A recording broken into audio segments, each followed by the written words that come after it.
Hello, hello, hello. Just thought I'd turn this on before you all say I'm late, because I'm never late! I'm on time. I'm on time as always. Oh, Shabby, I thought I could at least depend on you to tell the time. I was just worrying if not. Deeply, deeply concerning, that is. Ugh. It's 7:30 on the dot. Exactly the time I promised to go live, and I have done it with the punctual efficiency. I was about to say of a German railway. That's not the place you think it is. Hello, everybody. Oh, the green screen! I'm a fucking moron! 1 second. I'm a stupid bastard. I completely forgot that I'm meant to be the green screen man. Watch this. You want to see some magic?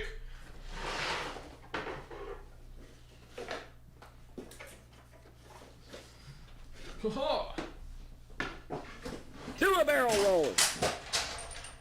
Woo!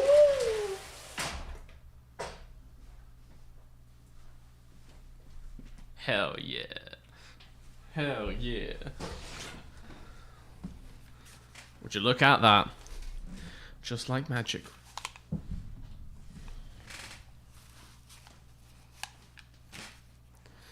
It's a pink day today. Sofa reveal. Exposed. That sofa, or at least that wall that's kind of back there, may be appearing in a video very soon. I have an idea for a video, and I have to make a kind of like tier list, like a ranking list. But it's far too many things to put on like a digital Photoshop tier list. I needed a large canvas to work on. And so that entire wall is getting turned into a tier list soon for upcoming ranking videos, or at least one video, should I say. You may see it next week, the week after. Depends on some stuff. That's a sofa from the Team Radio quiz. It is indeed. It is indeed. It's all one room. I don't live in some huge mansion. It's just one room. It's all just one room.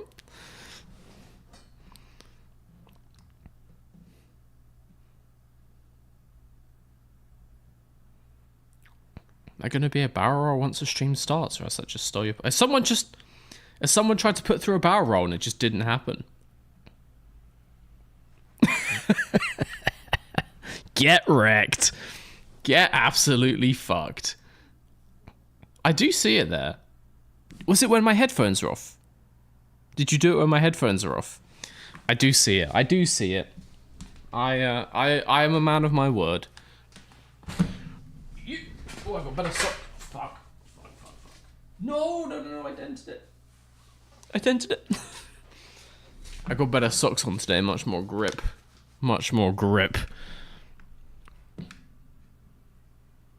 Did you refund your own points? Shabby? I can see what you're doing. Do a barrel roll. Shabby, I'm expecting you to put one through and not refund it to yourself. That is fraud. That is wire fraud. You go down for a long time for that kind of shit. Oh, don't hit the screen, man. Don't hit the screen. Goodness. What do you mean I didn't do it? Do a barrel roll. I've already done that one. Okay, Shabby. You're paying in lieu of the one that you refunded. Thank you very much. Alright. We are playing some more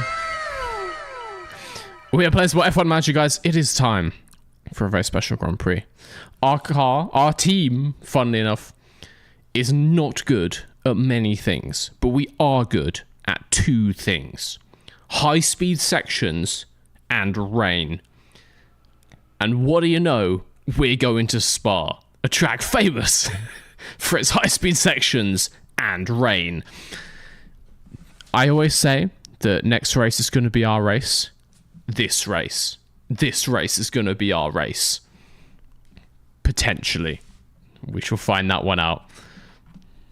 Has something happened to the YouTube live stream? I'm just not seeing any of the comments. Oh no, they're there. They're there. They're there. What is the refund policy on this channel? You are not getting any of your time back.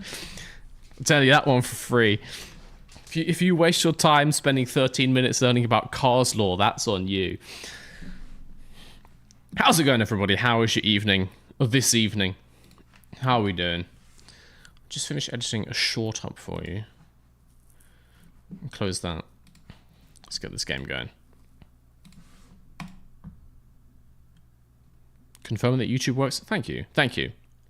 See, this is the kind of helpful, constructive, useful chat interaction that I would want from everybody. But there's certain people in chat who seem to have a much more antagonistic approach towards me.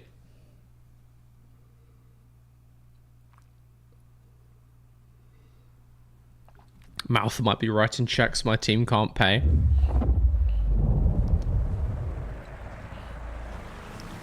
Here's a secret. Here's a secret, right? If you fail to pay one check, you're in trouble, and the bank is going to be angry. If you just keep on spending, and you keep refusing to pay those checks back, oh baby, suddenly the bank is your best friend. That bank is in too deep with Mr. Versus Garage now. They have to give me a win at this point. I want to see JPM. I'm so sorry. I'm so sorry. There you go. Formula One. I know that's what you came here for. Hello, everybody. Hello, Mr. V. Hello, Potato. I see you. This might be the first time I'm watching you without a tier list. There's so many more things going on this channel. We don't just rank things. Sometimes we talk about things. Sometimes I spout nonsense. Sometimes I use Excel. There's so many things going on around here.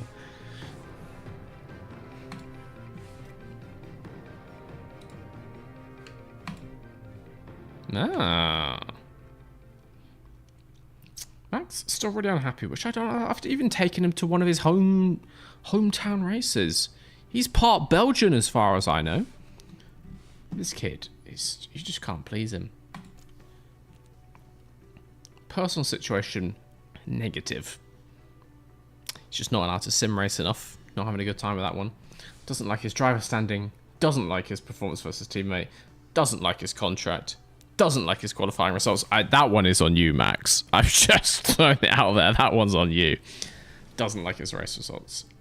Doesn't like me. Doesn't like the car. Doesn't like the staff. Doesn't like the facilities. But he does enjoy the team race results from Hungary.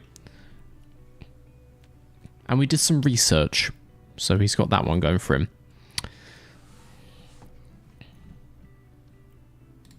What's she unhappy about?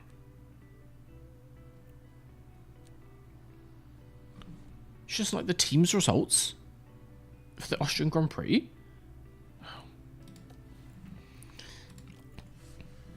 Does he enjoy the catering? I assume that comes under facilities. I guess. Oh, to be fair. To be fair. We have a pretty poor hospitality area. This probably means, you know, for VIP guests and stuff. But let's assume it includes the canteen. 1.8 mil for a canteen. I mean, it worked for real life Red Bull, right? They won 3 constructors, 4 drivers championships back to back with that big old catering spending. So maybe this is what's going to work for us as well. Makes the team more marketable, makes the team more attractive. What else can we do? Can I have a boardroom? We've already done the weather center. Helipad, tour center. I guess the staff ones are the ones that make the drivers more happy. We could get team hub, bit of development going on, bit of mentality bonus, race simulator, bit of driver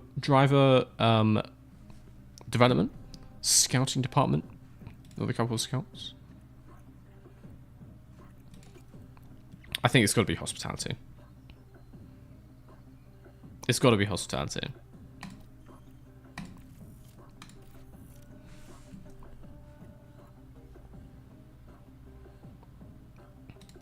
And maybe the memorabilia room. Oh, it's less than 600k. It's basically free. I've got that lying down the back of the sofa. There we go. All right. Got that. Need to fix the cars a bit, but let's read the emails first. Underfloor research complete. So we'll do some more research in a sec. Post-race data for the Hungarian Grand Prix. We were excellent. Just excellent. We did destroy a front wing. So that's fun. And he needs a new underfloor in that car. Board attendance. Dear Mister, I would like to thank you for hosting the board at the Hungarian Grand Prix this weekend. Our members were pleased to see the team in action. Of course, it won't surprise you when I say the outcome of the race has influenced our confidence in your leadership. Please do invite us to an event like this again should the opportunity arise.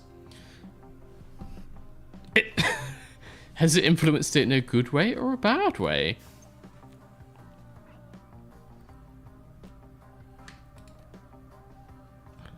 Has it gone up or down? It doesn't say.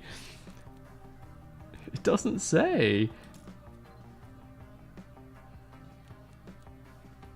I have no idea. So they either liked it or didn't like it. Those are the two options. One of those things has happened. So that's good. Am I an influencer? As in fictional Mr. Versus of Mr. Versus Garage? Or you mean me? Mr. V of Mr. V's Garage?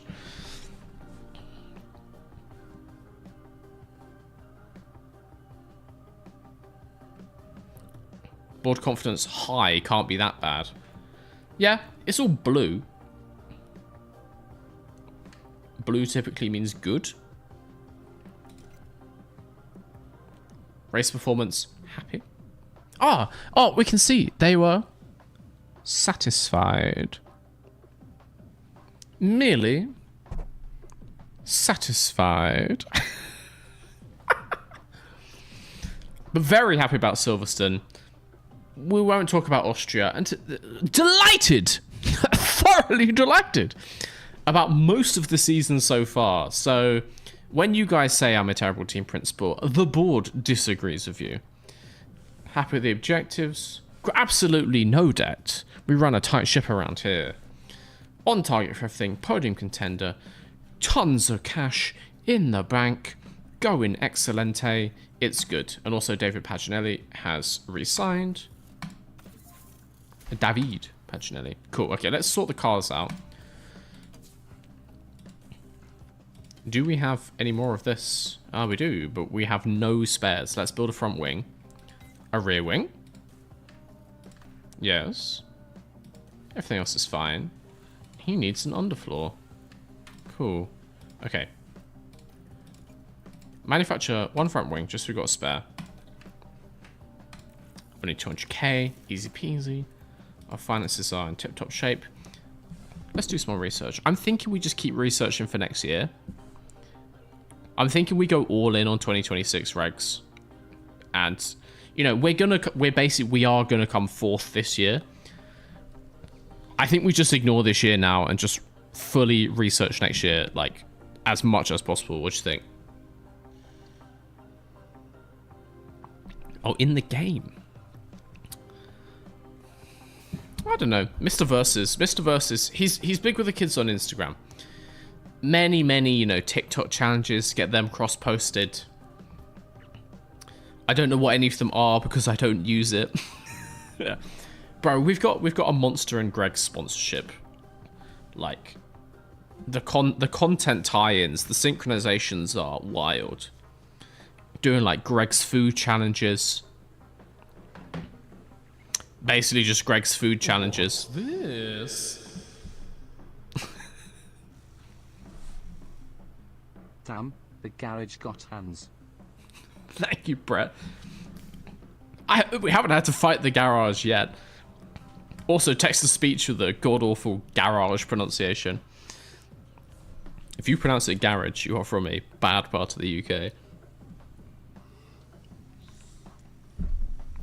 Will I be able to pay Max this year? Yeah, we're working on it. Don't go all in on research yet. And then the next comment, all in on 2026. Challenge yourself worst year by putting the next drivers in the car. We already have. He's called Max Verstappen. He regularly goes out in Q2.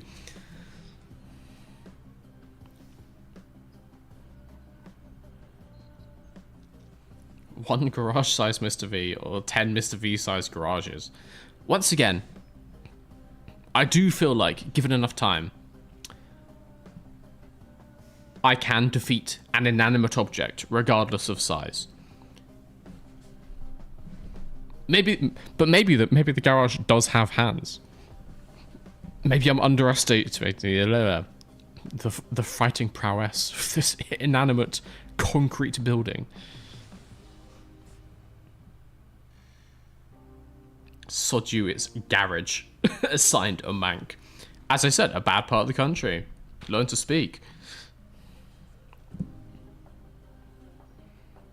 I pronounce it garage. I'm not from a bad part of the UK. I'm from mainland Europe.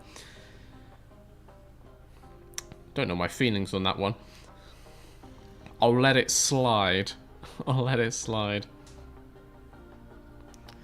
They should add legacy tracks back to the game. That would be nice. Now that we have the season customization tool for when you start a new career, it would be nice if you could swap around the calendar, even if they put in like future ones, put in Madrid, but put in things like Hockenheim, Sepang. Give us the Hanoi street track that we never got to use. All of these places, it would be nice, and then like each year you could like vary up the calendar a bit. That would be a nice quality of life update. Don't know if they have the rights to use anywhere else other than the 24 tracks in the game. I also don't know if we're going to get any more updates for this game. That might have been their like final farewell from Frontier. The season customization update. Who knows?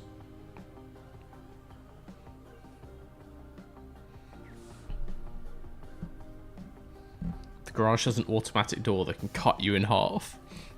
I would hope it has a block sensor and it stops going down if something's in the way. I would hope. Sensor was installed by Tesla engineers. Murders you at every given opportunity. Alright, I'm going to do one more research, but I will do one design for this year. Do one of each. We should definitely do a chassis. Or an underfloor. Let's do a chassis. Chassis? Have no more hours, but we can put engineers in it and it'll still be good.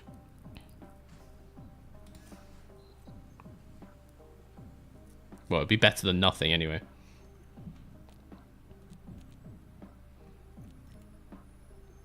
Let's get like a mental DRS delta on this actually. Why not? Put one guy on it. One man.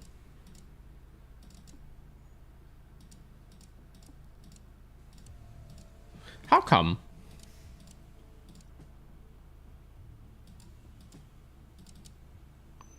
The more engineers I put on it, the worse the stats get. Can you see over here the top speed? I get plus 0.1, and then it goes down to plus 0.09. We've got one good every engineer, and then everyone else comes in and actually ruins the project and makes it worse. And boy, do I know the feeling of working in a design office. Alright, we'll put one engineer on it then, I suppose. Let's do a design for this year.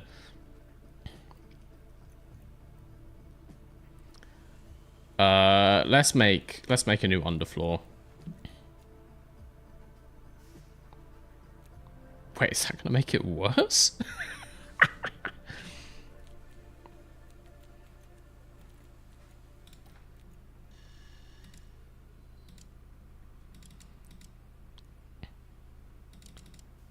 I feel like we should give ourselves some low speed and medium speed performance. Drag reduction, yes. Lifespan, don't care. Top speed down, but everything else up. I'll take it.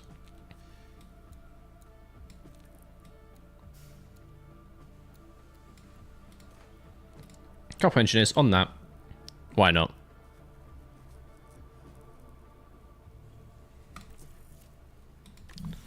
Bash it at. Bash it at. Okay, I think we need to make one underfloor as well because we have 0 spare. No, we have 1 spare. What the hell am I talking about? Yeah, I've got 1 spare one. Oh, it's fine. Absolutely fine then. All right. Done some stuff. Do I have one more email to read? It says I do. Ah! Oh no, guys! Amory Cordial is retiring from Formula 1. With a grand total in the sport of 0 championships, 0 race wins, 0 pole positions, 0 podiums, 0 points, 0 fastest laps, and actually 0 races. So that's incredibly sad for him.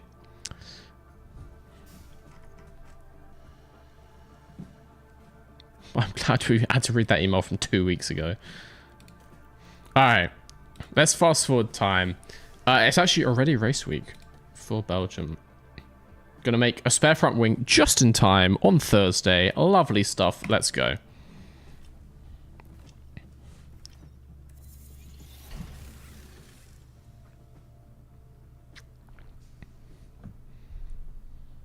Miss Vigno in chat while we're popping off hilarious comments. I've got stuff to do. I've got a job. I've got a team to run. What were your comments?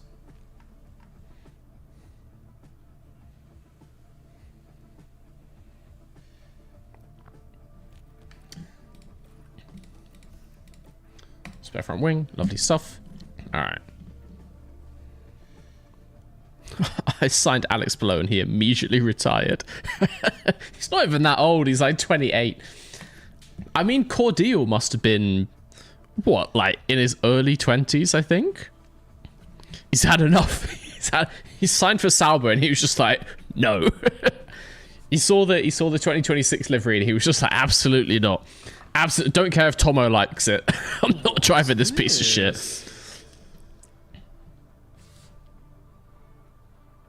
Fart. Thank you, Elijah, for the super chat.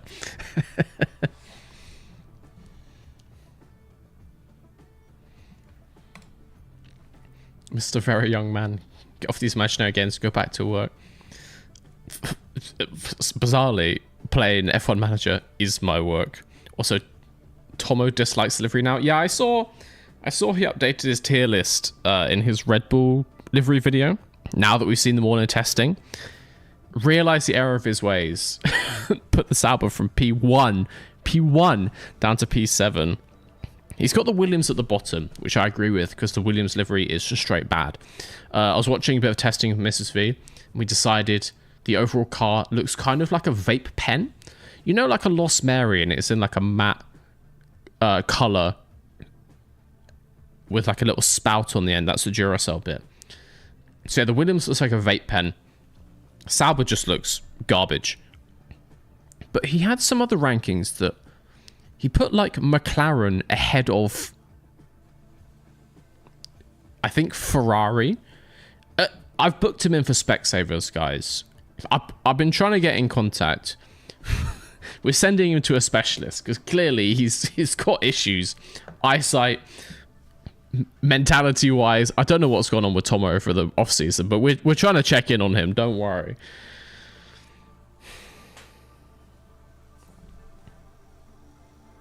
Didn't realize the Sauber could look worse than I saw on track. It's so much worse on track. Horrible matte green. It's kind of dark as well. It's kind of dark, murky green, like pond water green. And then the halo shot, and it says stake, and they put like a massive white outline, a big white stroke around the stake. It just looks so rough.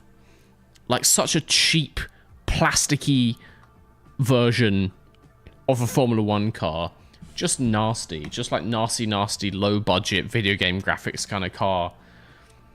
Just grim. Anyway, Oscar gonna get 10th. Yes. Max gonna get 9th. Do we give Max the P11? No, in Belgium. In Belgium, of all places. A track that is decent for our car and one of his home races.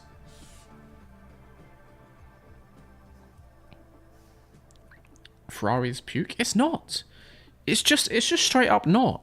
People are just bandwagoning. The Ferrari looks good. It looks alright. The white is balanced. It makes sense not to go down to the floor. It's a nice dark shade of red.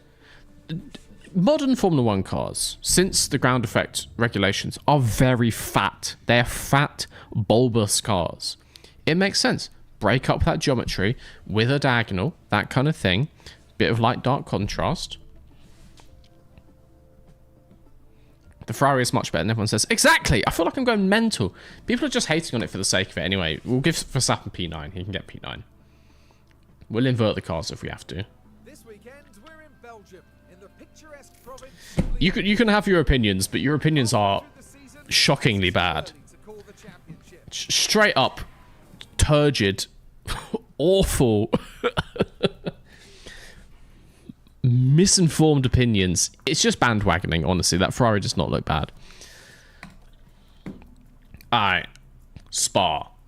Let us do Spa. I'm going to make a guess. Low wing. Low wing for Spa.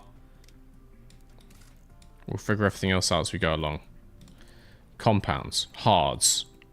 Run plan. More. Yes. Setup. Wing. Down. Compounds. Run plan.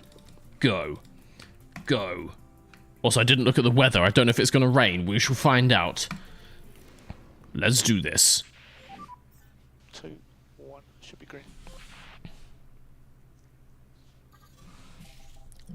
Mr. V wonders why the way we are when we get this level of abuse. You need the abuse.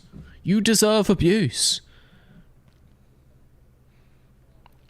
You're all highly annoying, and your opinions are just bad. Not even like slightly misguided. You don't need coaching. You don't need someone to sit you down and talk you through it. You need to be like sprayed with the water bottle, like a fucking dog that won't stop pissing on the furniture. It's inexcusable. Absolutely inexcusable behavior from all of you. I'm putting up with you because this is my community service for crimes against Disney Pixar law. What is this? Hello, Mr. Vroom Vroom Car Guy. I like your nails. They are as black as my soul. Slay. Thank you, one boy. Super chat for one boy. Some of them have come off, sadly. I need to redo them. They just come off wholesale. I've actually got a collection here, look. It's like a whole nail all at once. It's off my thumb. What's this? You deserve abuse. Mr. Abuse 2025. I stand by that quote. The V stands for very abusive because you deserve it. Thank you for the bits. Thank you for the super chats, guys. No abuse, only a bouse. Top tier comment, honestly. We should put a bouse back on the car. I don't care for any of the other fake sponsors, but I'm a big fan of a bouse. I'm genuinely tempted to make some real life a bouse merchandise. What a company. A bouse have always been good. They've been with Mr. vs. Garage from the start. Big supporter of the dream, of Piastri's dream, of driving a hot pink car. Love a bouse. Yoss loved Max more than you love us. Yeah, I'm sure he did because he was related to him. I have absolutely, no stake in the game here.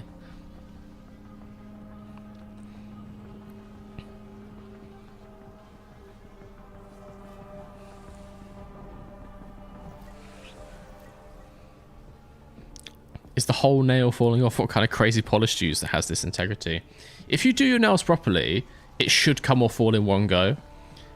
Use a base coat and a top coat. Do it right. Come on.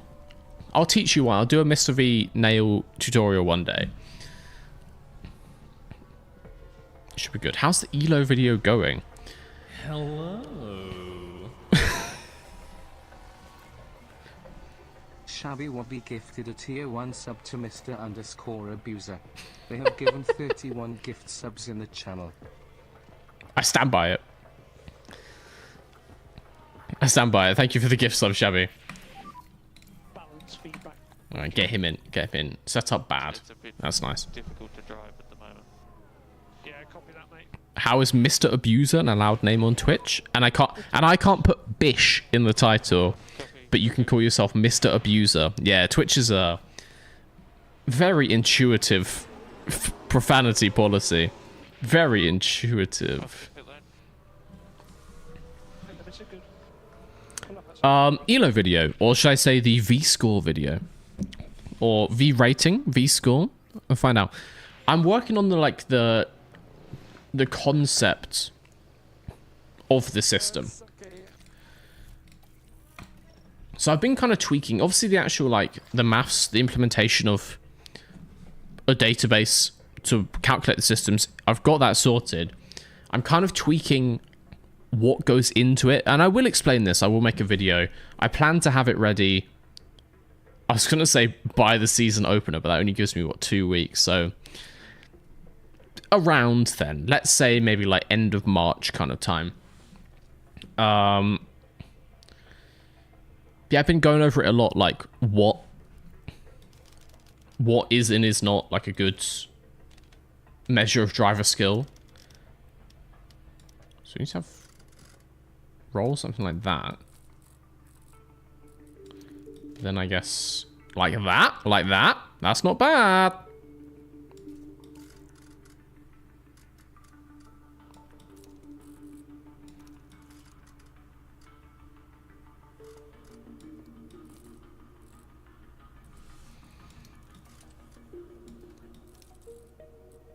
Okay, let's try him on this, see what he says.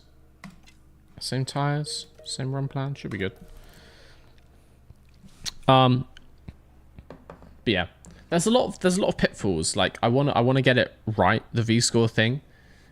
There's a lot of stats that you could throw at it, but actually then you're kind of measuring the wrong thing.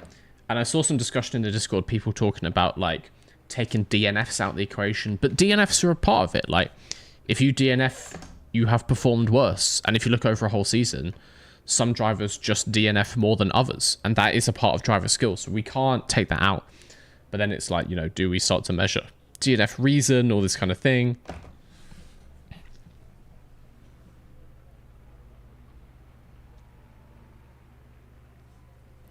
So I'm kind of tweaking. I'm tweaking like what affects it more. Like, do qualifying results have an effect? How big is that compared to race results? Is beating your teammate more or less important than improving on start position? Like all these things.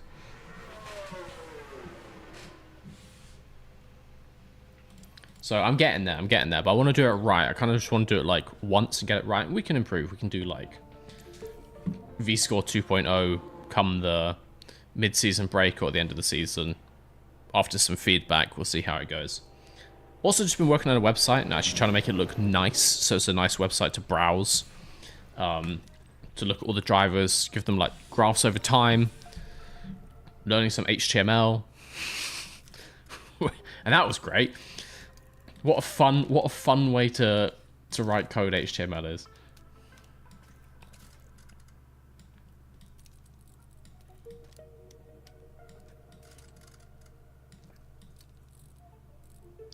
Thinking like that. Thinking you might like that. Let's try it.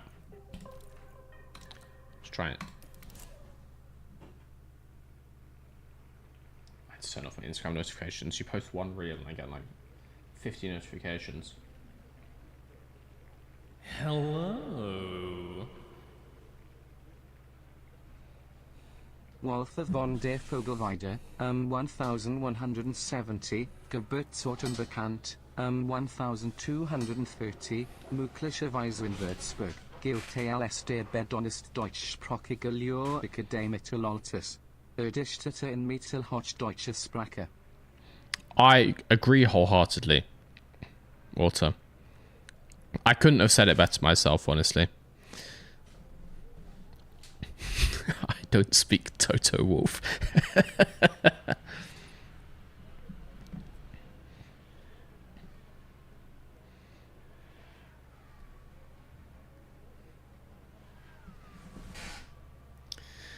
Should I try and translate that? As in, I didn't realize it would do that. Do what?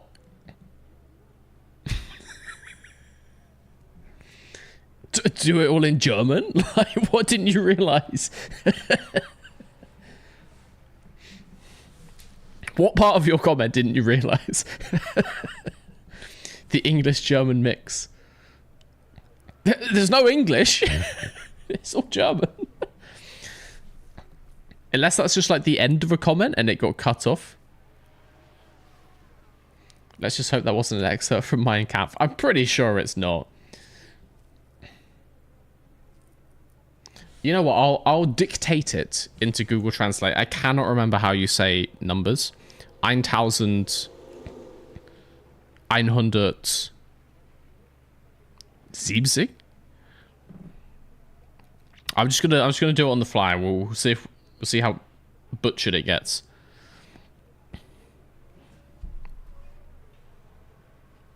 This is gonna be rough. What's my V score? I've kept my V score, my V card thoroughly intact. I'll have you know. I don't partake in such things.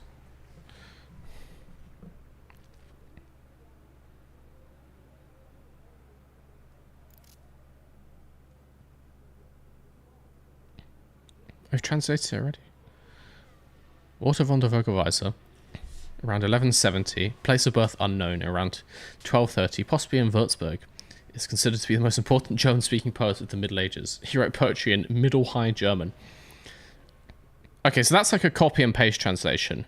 Let's get the Mr. V oral transcription version. I just want to practice the numbers.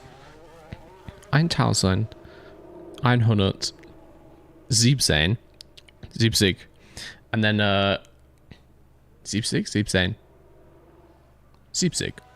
and then 1230.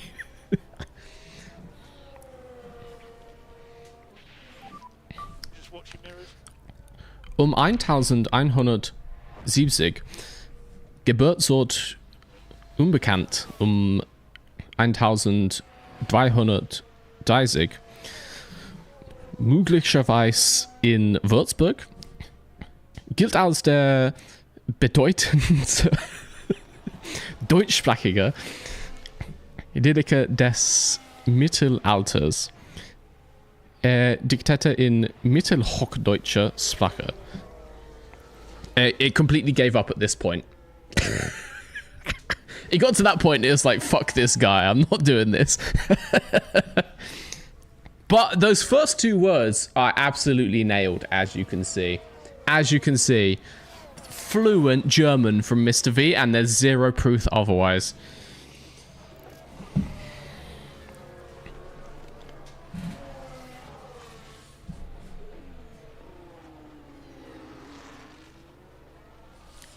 You would set 1170. 1170. I don't like that. That's very, would you actually? That's very like American style of doing it, saying 1170. In English, I mean. Close enough. Welcome back, Sebastian Vettel. Heavy. Or however you say V in German, Ve.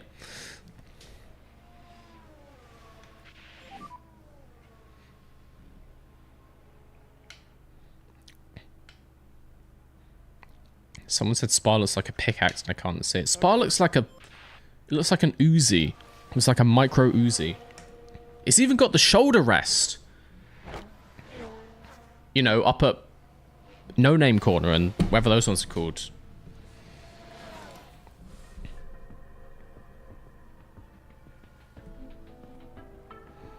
To quote the Royal Rumble, Nico Hülkenberg mit der Lederhosen. Socken und Sandalen. And that was fluent German too. I don't know what you're talking about. Oh, by the way, Walther, thank you for the 6 months. 6 months on Twitch. Oh. 32 gift subs in the channel. Not Orber. Not the Orber. Come on, man. I don't want to have to go on another rant about Orber. I will let it slide. Thank you for the gift sub. I'm sure Orba is going to make excellent use of that subscription to the channel.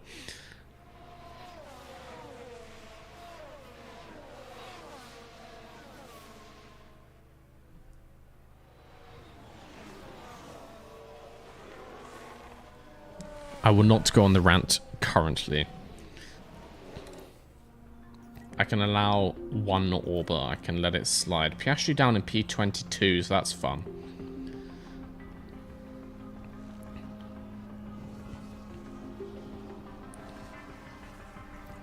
Some will say his setup is bad. There is some evidence of that. He is also fighting a Haas, as far as I can tell. What are you doing?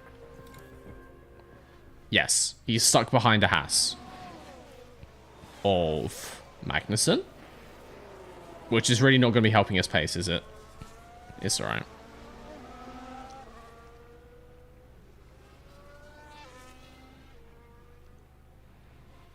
German rant about Orb.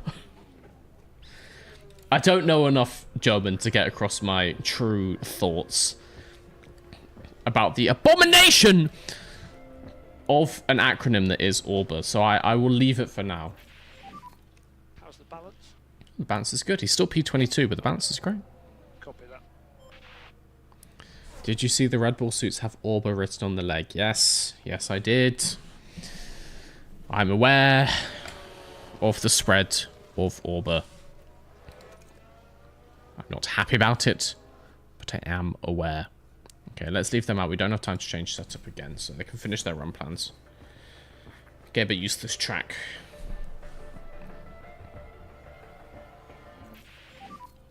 Yeah, all good.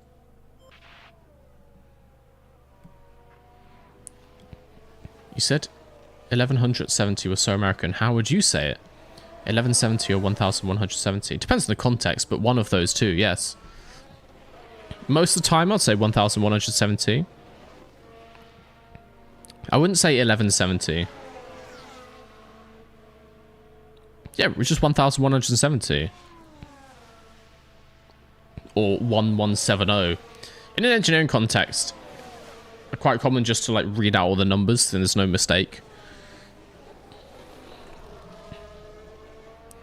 But never 1100. Never 1100, come on.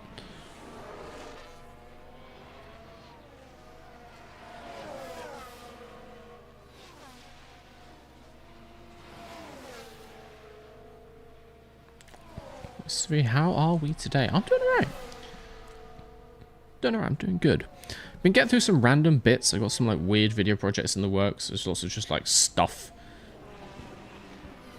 to get done. I also keep seeing now. I've seen what? Tomo and both the P1 guys receiving absolutely ludicrous packages of all the Formula 1 Lego. I love Lego so much. I receive Lego as a gift like every Christmas, every birthday. Mrs. V gave me a set. Oh, fucking hell. Shabby Wobby gifted a tier 1 sub to AlphaTauri_Opera. They have given 33 gift subs in the channel. You're getting close to an Orba rant, Shabby. You better watch yourself. This is when we find out that's like the actual account of AlphaTauri. It won't be. But anyway, like gave me Lego for my birthday, all this kind of stuff. I love Lego. I love it so much. Nothing would make me. I don't want like. I know lots of influencers get given boxes of like team merchandise and stuff. I don't care. And like give it to me, but I don't care. But the F1 Lego, that's all I ask for. It's the only like sponsored gift I would ever want. And I've been seeing other people opening it and I didn't get any. Spent what, like 3 years now screaming at a green screen. For what? For what?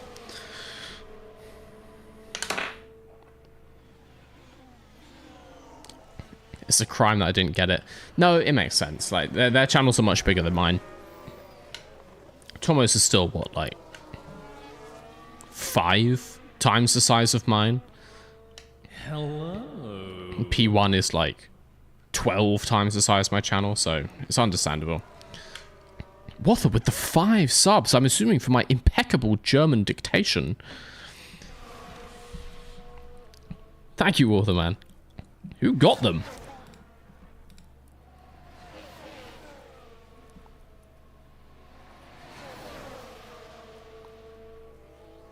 Aaron, Lowen, G-Seng, JR Skeg, and Martina.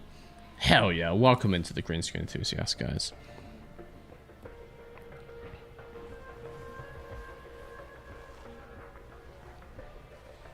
It's a beautiful livery.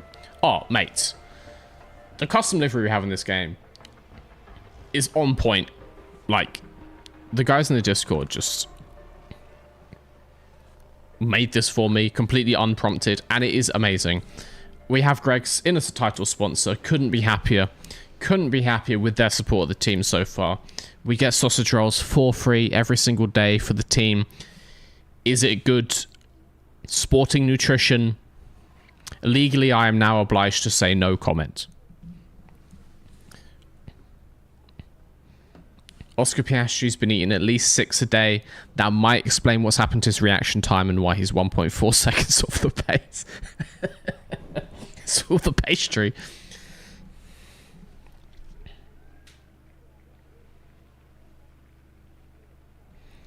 I could do liveries for the Wreckfest loaner cars. Can you? Oh, can we like apply them? Can we apply them server side? If that's possible, if we can apply them server side, then like everyone gets given them. That would be nice. Because the way we're doing it now, so for those of you who don't know, for Bish Bash Bosh, which is this Sunday, the next Bish Bash Bosh, is very soon, will be the next live stream on this channel. I've changed around the randomizer a little bit. And so now we still have, some races will be, you know, Class C, Class B, Class A. There is also Class D, I think, which is like absolutely crawling pace. But anyway, we also now have increased opportunities of getting school bus only. I want to say super van. I want to say a lawnmower, and I want to say motorhome. But I've specified they're just the loaners because obviously if people have played the game lots, they might have a lawnmower that's like an A class with the engine. So we specified this. Everyone in the server will be using the loaner version. If we can force them into a custom livery server side, that would be pretty hot. That would be pretty hot.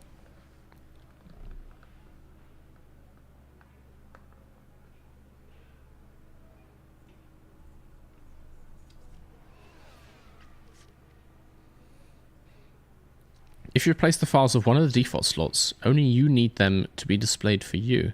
Ah. Ooh. Hello. Now that is tempting. Now that is tempting. Are you guys just making accounts? Mason Sky gifted a tier 1 sub to Christian_Horber. They have given 2 gift subs in the channel. Are you just making Twitch accounts to give them subscriptions? I refuse to believe that someone, not anything to do with the stream, made an account called Christian Horber.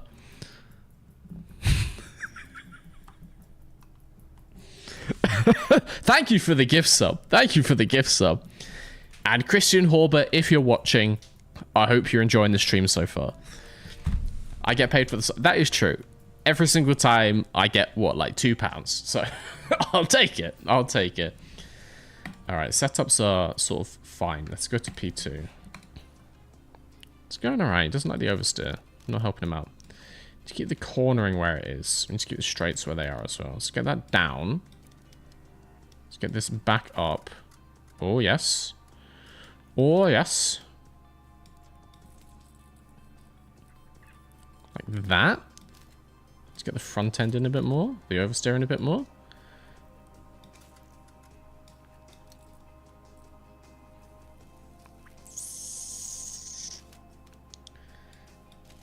Maybe it's this then.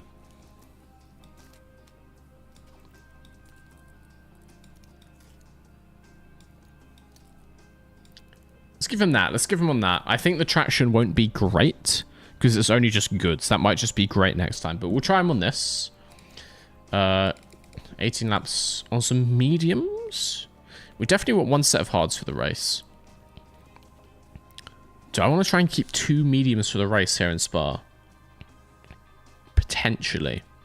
I don't believe it's raining. We'll go out on mediums. We'll go out on mediums. It's going okay for Max. Optimal and great.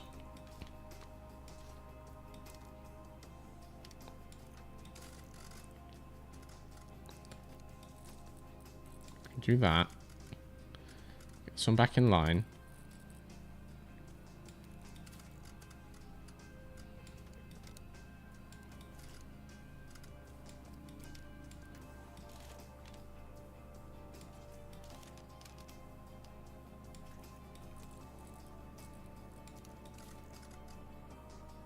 Or...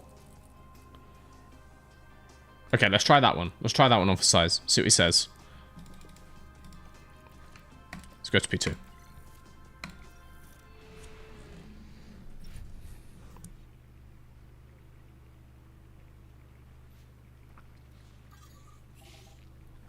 Currently playing F1 Manager right now. R1 is quite good. I'm done with real drivers. As in... experienced drivers. If I can, we'll pick up either Antonelli or Behrman for 2026. Maybe Verstappen turns it around. I'm inclined to give him slightly more leeway, as he is a multiple-time world champion, even in the game. He's still a 3-time world champion in the game, so I'm inclined to give him some grace. But yeah, we'll see about Antonelli and Behrman later in the year.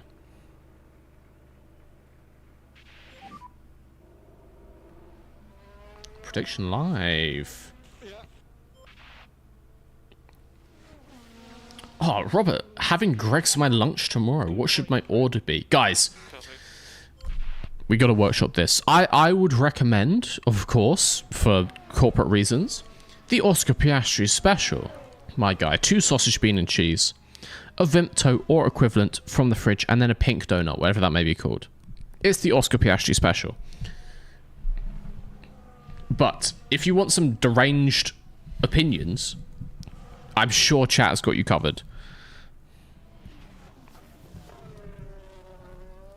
Last time I was here, it was Oscar and Porcher. Where did Verstappen come from? Porcher is into a more relaxed period of his life. You know, slightly more time at home, slightly less time driving in Formula 1 cars.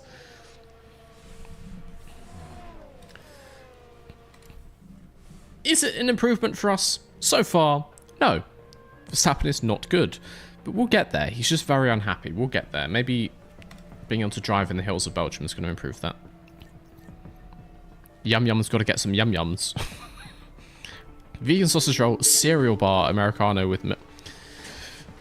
What did I say last time? What did I say? I have to kill you. I have to kill you for ordering an Americano with milk. I promised that I would. And can you even get cereal bars and Greg's? I guess they're like on the counter.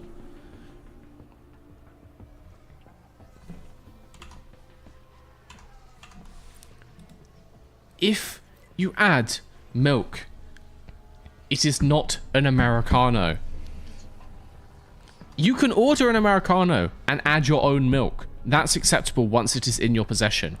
If you order it at the counter, it is not an Americano. Hello. Tor Brandiscal Rosso gifted a tier 1 sub to Animation Sky. This is their first gift sub in the channel.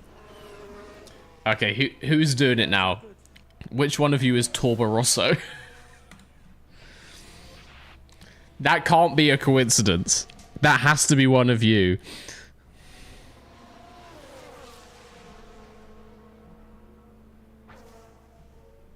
Does it have to be my own milk? Yes. You got to produce it from the scratch, so you better get lactating. Do you know the origin of the name Americano? I believe it starts from around or maybe slightly after World War II, with Americans stationed in Italy not wanting an espresso, ordering a longer black coffee similar to a drip coffee. And so locals would simply make an espresso and then just add more water, which is what an Americano is.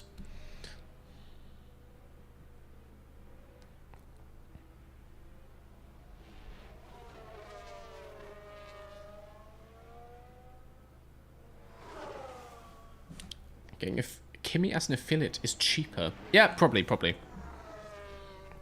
That is true. I'm not getting my nips out in Greg's. Well, then you got to change your order, don't you?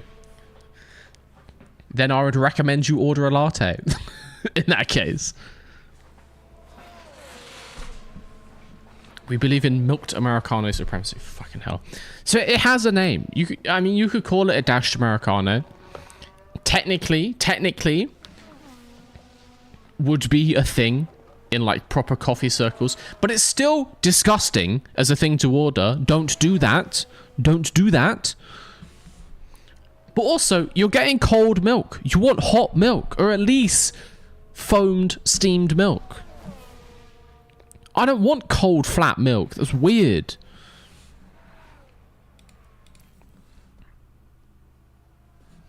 It's just a weird thing to want. Oh, the crossover, I see. Shabby Wobby gifted a tier 1 sub to Orb Milky. They have given 34 gift subs in the channel. The question is, Shabby, how milky is the orb? Okay, yep. How milky is Christian Horber's orb? That is the question of today. Yeah, I'm in.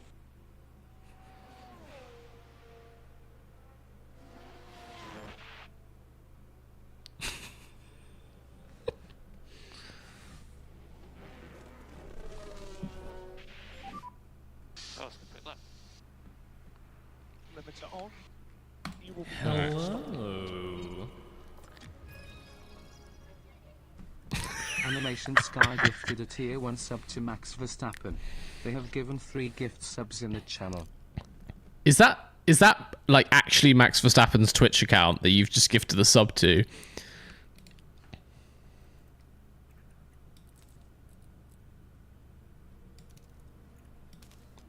I respect the commitment to the bit there. That's quite funny.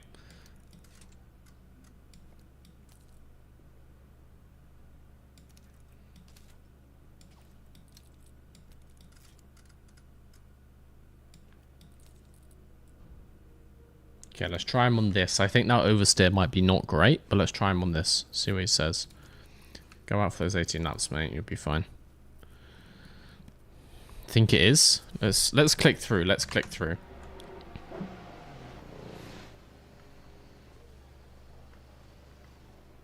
No, don't click on Orb Milky. I do not wish to click that one. Account created March 2020. 404,000 followers. Yeah, I get the feeling that might be real Max Verstappen. When did you last stream? 5 years ago? Oh, I guess he streams on... Does he stream on Redline? On their channel?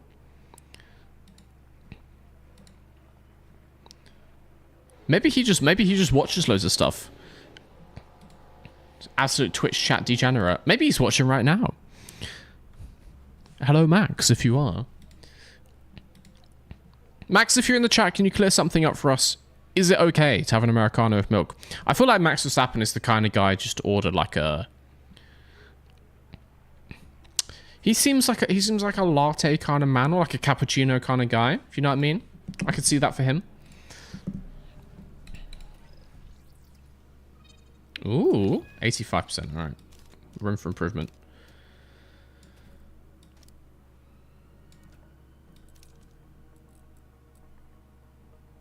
Let's go with that. See if he prefers that traction. Actually, let's change it a little bit.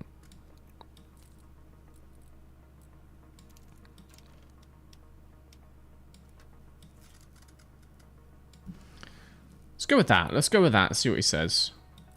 kind of want to change the straights up a little bit more, I guess. Maybe there. And then turn that to there. Let's see what he says.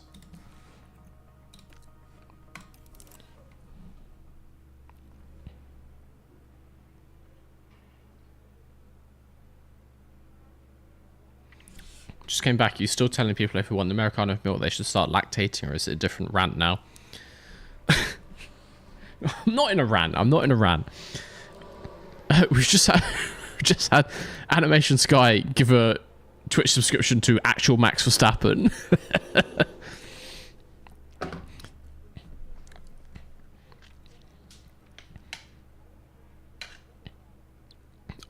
In my head canon, you didn't select that name. You just did gift a subscription. He's the next most active viewer. That's what I want to believe anyway. Alright guys, while these are reconfiguring, I do need to run some ads. It's ad time. Mr. V needs to pay for his black Americanos in the morning, so it's time to run some ads. We're just going to sit here while the cars reconfigure.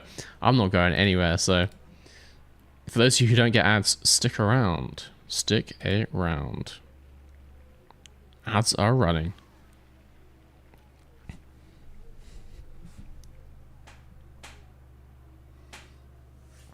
Imagine Max gets the email about the gifted sub and checks the stream.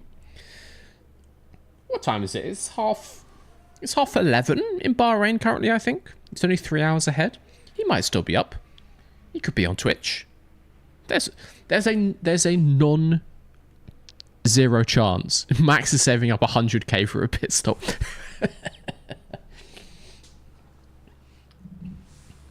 This is when we're finally winning a race. We've got Oscar P1, Verstappen P2, and then a mysterious 100k redeem comes in from Max Verstappen official on Twitch. He merely types pit Oscar. And Verstappen goes on to win the race in game. Hello. Hey, there we go. The whole team's here. The whole team's here. Sky gifted a tier 1 sub to Oscar Piastri. They have given 4 gift subs in the channel. Once again, is it real, Mr. Piastri? Let's take a little look. 40 followers? It's not looking promising. Oscar Piastri hasn't streamed recently. I am going to say that might not be the real Oscar Piastri, everybody. I'm sorry to tell you. I think that could be fake Oscar Piastri. Very sad. Very sad. But we'll take it. Whole team's here. Maybe he just doesn't go on Twitch much. Maybe people don't know.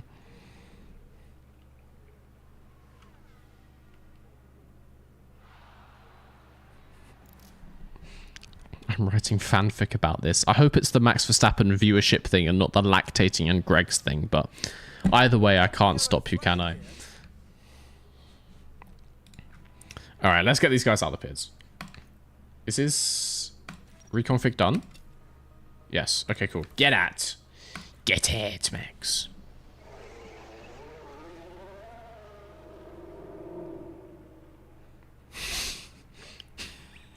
No gift for Checo. He's got plenty of time to watch. Salty Sergeant in with a raid. Welcome in. Guys, what do you think? If Perez was watching Twitch, who would he be watching? Is he sitting here watching F1 Manager streams and seeing all these different people roast him online? I feel like Mr. Perez is more of like a just chatting enjoyer. He's laid back, he's chill, you know. He's probably actually just in the chat getting thirsty over Pokemon, I would say. That's the kind of thing that Checo would be up to.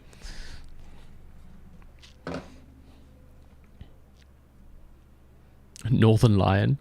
Checo watches Northern Lion, confirmed. Checo likes ASMR. How's the race going? It's just FP2, so we're getting there. We're getting some setups in. Let's get these guys out. I just sent Twitch away for ads, so I'm not skipping through too much at the moment. You say Pokemon, not Pokemon. I say whatever I want, mate. My accent is correct. Once again, you can have your own opinion, but your opinion is wrong.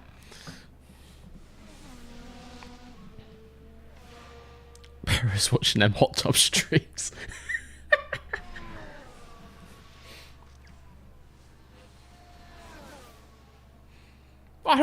Guys, I don't fucking know how it's pronounced, alright? I've seen the letters written down. She says herself it's Pokemon. Look, people make mistakes, alright? People make mistakes. What can I tell you? We're teaching you. You have to have learned by now. That is not possible. You have to be aware of just how stubborn I am. There's no getting any new information in here.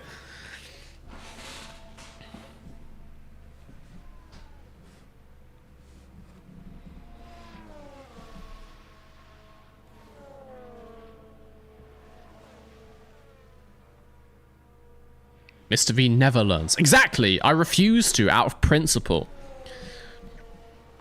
Sometimes I see interesting information in the wild, and there's a part of my brain that's like, well, maybe I should change my understanding of this thing, and I should be open for new knowledge and a new interpretation of the world around me. And I have to shut those thoughts down real quick. We do not have any of that round here, okay? I refuse to learn. I am perfect as I am. There will be nothing new going into this brain.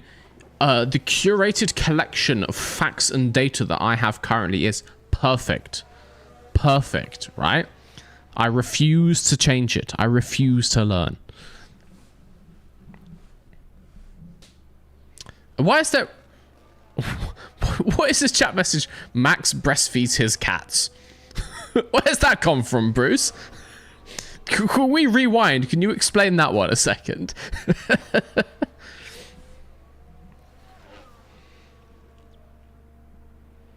V's last fact is from 2016. You're not wrong, honestly. You're not wrong.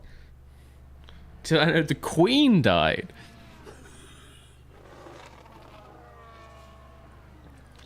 I see you're just trying to type random shit here and get me to say something stupid. Obviously, the Queen hasn't died. Obviously, I would have heard about... I'm not that chronically online. I do go outside at least once a month. Obviously, I would have been aware of that one. That's ludicrous, Shabby. Obviously, she's not dead. That would be major national news. International news, even.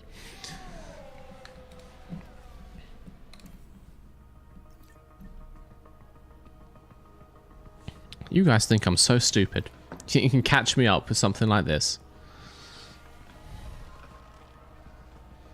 So when might be bringing out the cargo vroom vroom bucket hat? That is not a bad shout. That is not a bad shout. The children do yearn for the buckets. The children yearn for the buckets.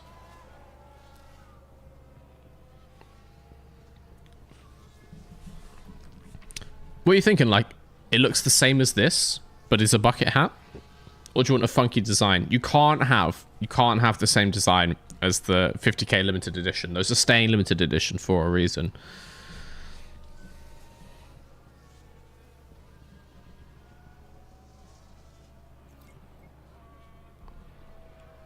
I got my birthday off school for the Queen's funeral. Very thoughtful of her.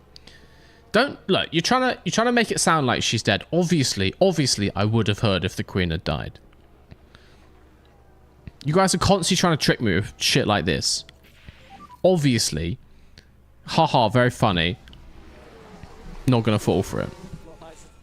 Arctic camo cargo vroom vroom bucket hat. I don't hate that.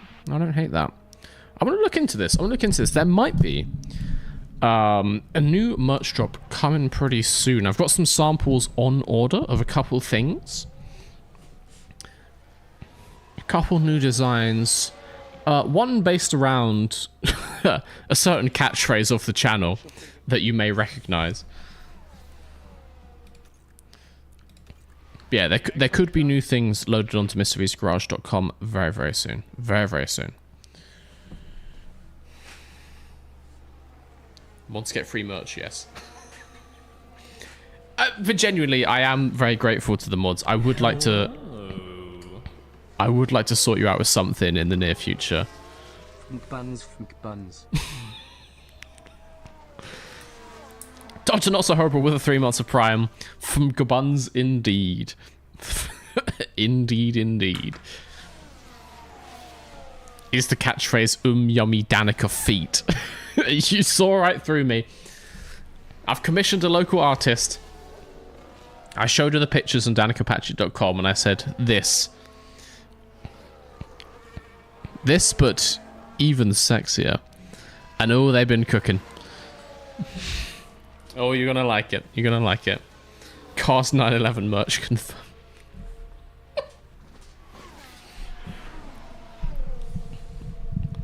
Why are you grateful for me? Are you okay?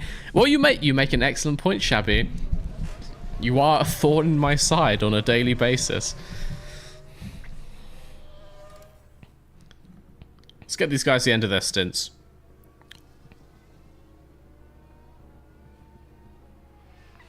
And let's get off to FP3, I think. Actually love a bit of Cars 911 merch, would buy. And where in what context? Just answer me this. To what occasion would you wear a Cars 911 shirt? Actually, genuinely, where would you have the balls to wear that to?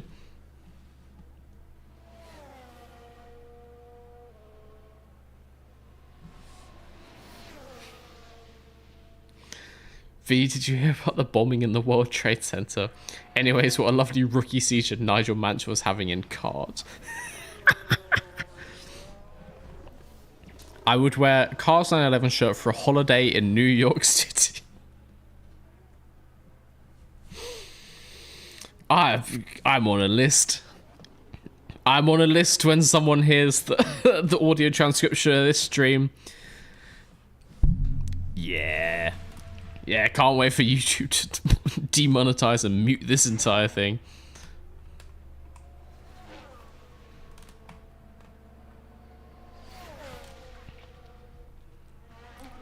Water says work. And I understand you're answering the question, saying you would wear it to work. But in my head, if you say just the word work, you're saying it like a drag queen, just as a, you know, an affirmative, just like work. I'm getting a lot of positive feedback for the concept of a Cars 911 shirt, which I find worrying. Animation Sky gifted a tier 1 sub to Mveko. They have given 5 gift subs in the channel. Mveko. Thank you for the gift sub. Animation Sky. Make Veko merch. Yeah. As funny as that would be, I do not wish to get sued by Sergio Perez. Because what I fear most is not the getting sued initially. It's his lawyers then looking through all of the podcast episodes and seeing that I made a Perez slander jingle and then the likeness copyright lawsuit being upgraded into like full-on defamation. But no, sadly, I do not have the rights to distribute pictures of Mr. Perez's face, as sad as that is. So I cannot promise you any Mr. Veko merchandise.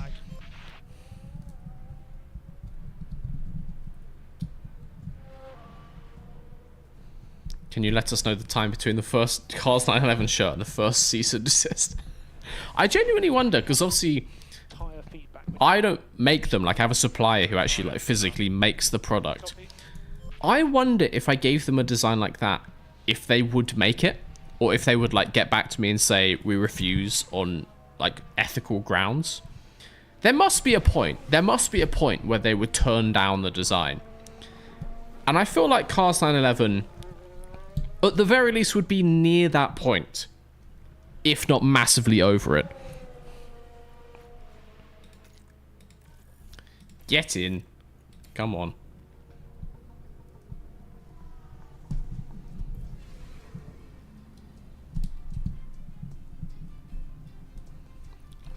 Lawyers, mate, you just be dealt with by the cartel. No lawyers need.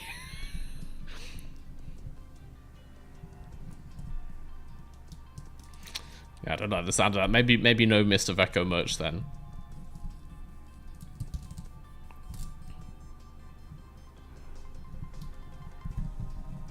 Find a new supplier. If they won't print Cars 911 merch, find a new supplier. Okay, Oscar still doesn't like his setup. Still at 88. Let's get that fixed. He does not like the traction. The traction is bad. But everything else is good.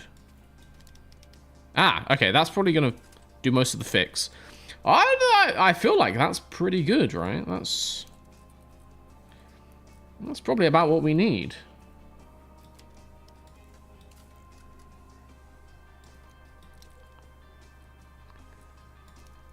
That could be 100. No, this is slightly off. Ooh.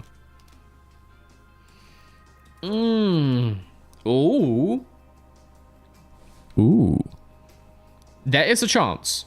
There is a chance. That is a 100 livery. There is a chance. We're going to send him out in some softs just for this practice. We're going to do one run just to dial these in. We're going to save 2 sets of mediums in case that's useful in the race. You never know. You never know. Okay, let's do this. See what's in his setup. I don't really know how I can improve that. I'll lie to you.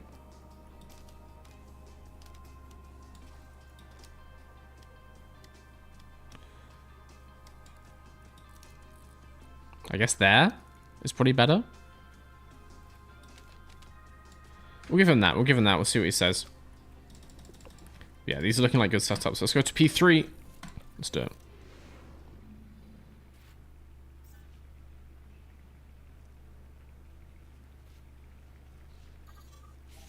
Saw a video the other day making the case that since Cars 2 features the car Queen Elizabeth II, this implies the existence of a Cars Princess Diana who crashed herself, much to consider. Yeah, basically the way it works is anything that has happened in the real world has happened in the Cars universe.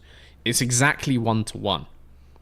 Apart from the racing series, because for some reason Lewis Hamilton is a GT car. Apart from the racing series, all civilian non-sporting activity is the same. And so, yes, Cars Princess Diana did the equivalent of sprinting into a pillar in an underpass in Paris. An incredibly tragic event. Mr. V, are we allowed to pirate Car 911 shirts with your logo?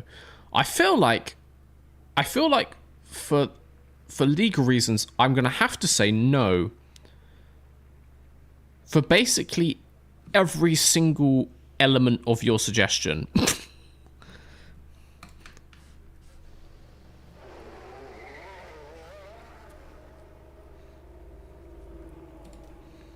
Have we considered the troubles in...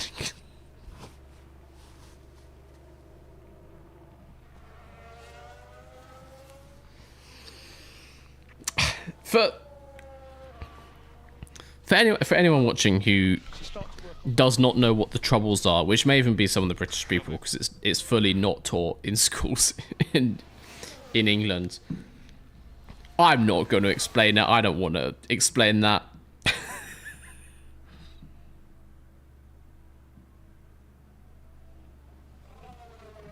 Got to create a fake look-alike logo copy.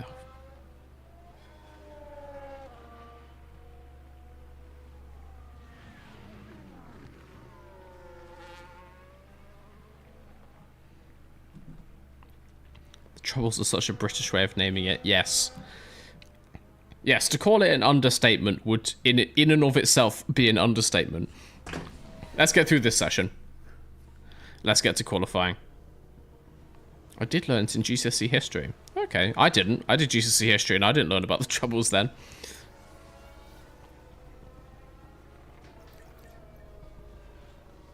Popped grab a drink. Came back to Miss V talking about the troubles. What did I miss? Once again, just a completely normal progression around here. I don't know what you're expecting. You've seen the streams before. You knew that's exactly what would happen. What did you think I'll be talking about, like Formula 1 testing? Are you mad? On that, should we talk about Formula 1 testing? Okay. Do you guys have any questions? Give me some technical questions. Or non-technical questions about Formula 1 testing. Let's get this back on track, all right? Let's do a Q&A, and I will answer all of your technical questions. And if I don't know, I will just confidently make it up as if I do know. It's so funny to say when it rained. I wasn't watching when it rained. I saw that it did. Here's the thing lots of people don't understand. People are like, oh, all the teams didn't bring inters. Like, oh, how silly, they're unprepared. It's testing in the rain is almost completely useless. There's almost no point doing the testing. So even if they were 100% sure it was going to rain today, most teams still wouldn't bring inters. You would just do more laps on Friday.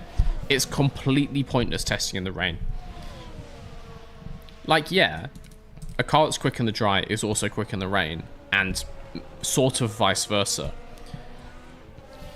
But the kind of stuff they're testing, they're trying to, like, get ride heights dialed in, figure out, like, the details of suspension setups, which are just, like, you cannot get any feedback when doing those things in the rain, so there's no point.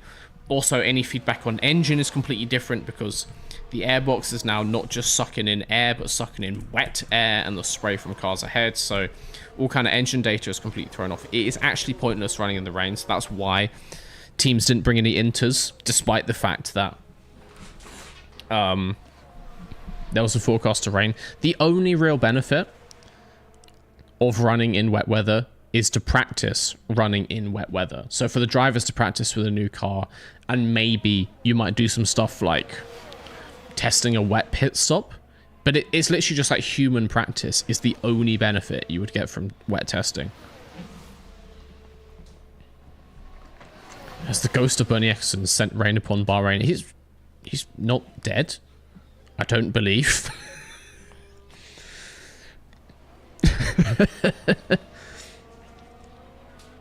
Ferrari looking good, although it's only testing. Science on a mission. Yeah, interesting with the science one. Like, that car did look good, and you could say it was a low fuel run. But even just compared to, like, last year and qualifying from last year, it's just a solid lap time. So I think Williams certainly seems to be improving more. The time he put in didn't suggest that they're, like, you know, a consistent points team now, but maybe in the position to be fighting for, like, P5, P6 in constructors, maybe. But we don't know the step on that other teams have made. You know, some years everyone gets 0.7 quicker. Some years everyone gets 0.4 quicker. Some years everyone gets 2.3 quicker, and we won't know until the first couple of races, and so it looks like Williams is going well, but yeah. And also the same for Ferrari.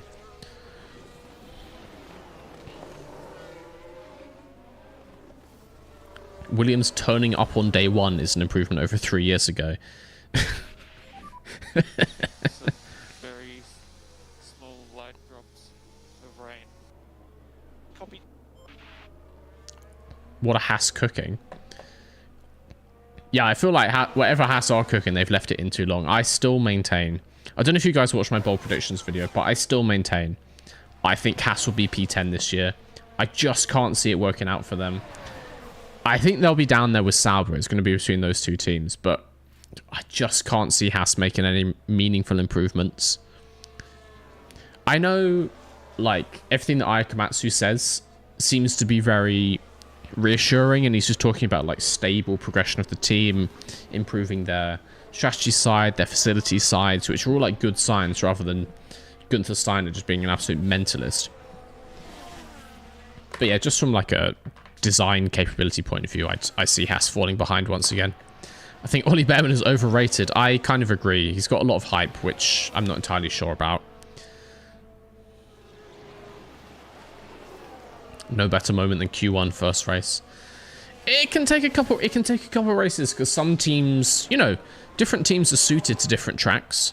Some teams historically are quicker in Australia, whereas some teams you might have to wait until the second or third race.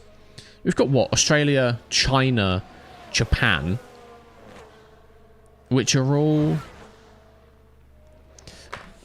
I feel at that point we get a quite good test. get quite good test. There's no like major power tracks in there. China isn't really a power track, sort of. But then we obviously have Bahrain and then Jeddah. So by race 5, it'll be very clear. But Australia is a relatively good test. It's a relatively like mid-pack track. Yeah. I will say, I think Ferrari will do very well in Australia. I want to say historically they've done well in Australia. So I think there's a good chance Ferrari could win the opening race. That doesn't necessarily mean they're quicker than McLaren, but let's see. Clip this when Haas finished P8 at the lowest. I actually cannot see that happening. Straight up can't see Haas getting any higher than P9 this year. Copy. What is the barrel roll for 4K bits? You have to spend your 4K bits and find out. Do a barrel roll. Fucking hell. Of course, of course. Don't want to hit the green screen again. Oh, yeah. I guess I'm going off camera there. I need to not do that. The green screen's too close. I mean, you guys have absolutely no sense of depth, I suppose, but that's where the green screen is. That is not far. I just keep slamming into it and I will break it at some point.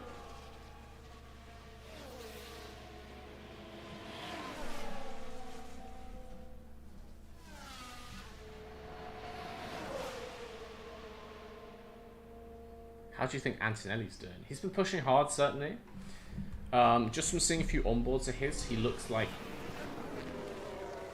Whereas other drivers might be like slowly building up in the car, Antonelli seems to be having a very different approach where he is driving with like maximum ferocity always. And the kind of style where you try and go to like 101% and then work down. Or you go to like, 105% and then you work down to 100. Whereas other drivers might start at 95 and try and work up to 100. So even when their car isn't setting like the absolute best lap times, if you just watch his onboards and like watch how he's operating the steering and stuff, it looks like he's pushing. Which I like. I like that, and I think that's an attitude which typically goes well in Formula 1. Because, the team can be there, the team can rein you in, and the team can give you a good strategy and stuff. If you go out and you just set some solid lap times and you get like maybe a couple positions on lap 1 in Australia, that confidence boost is going to snowball, assuming you don't bin it into the wall. So I think I'm impressed so far with Antonelli, looking good. The other rookies are there. They've done nothing noteworthy, but yeah, Antonelli's driving has stood out to me, I have to say. Is that not an excellent way to find the ball? It is. It is. And it's also an excellent way to win a world championship. Plenty of examples of other drivers who like regularly spin and have moments in practice. Max Verstappen being one of them. Maybe not so much anymore, but in his early career, he was like regularly off in practice, regularly pushing the car too hard and then reining it in to like 100% level.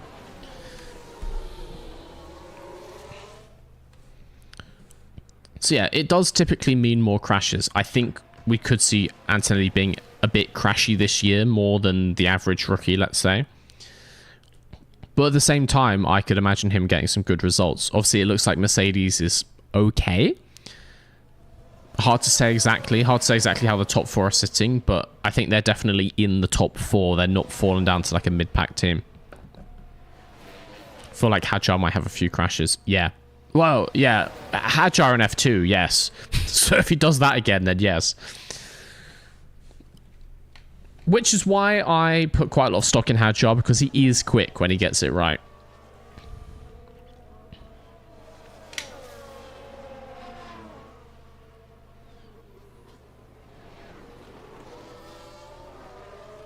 So yeah, I do quite like this. I like that kind of attitude for a driver. Do you think it's smarter to split testing days between drivers, or do you think it's better to have both drivers drive every day? Oh, as in you mean have one person do all of Wednesday and one person do all of Thursday? I guess there's pros and cons either way. I guess you could say that if one driver does a whole day and you have them do like 120 laps, by the end of it, they're so tired, they're probably not putting in their best performances, and maybe the data's not as optimal.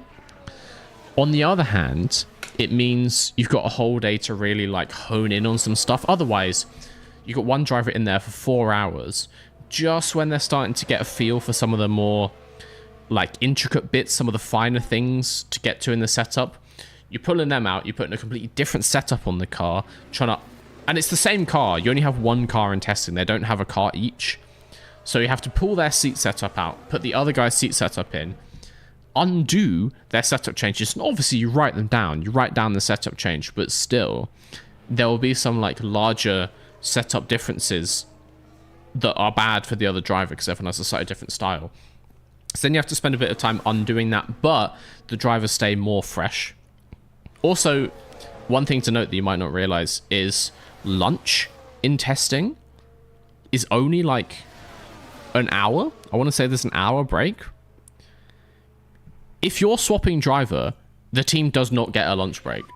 Like, they finish the morning session and then they have to spend basically that entire hour doing a seat swap and various other things in the car. So it kind of sucks from a team point of view as well.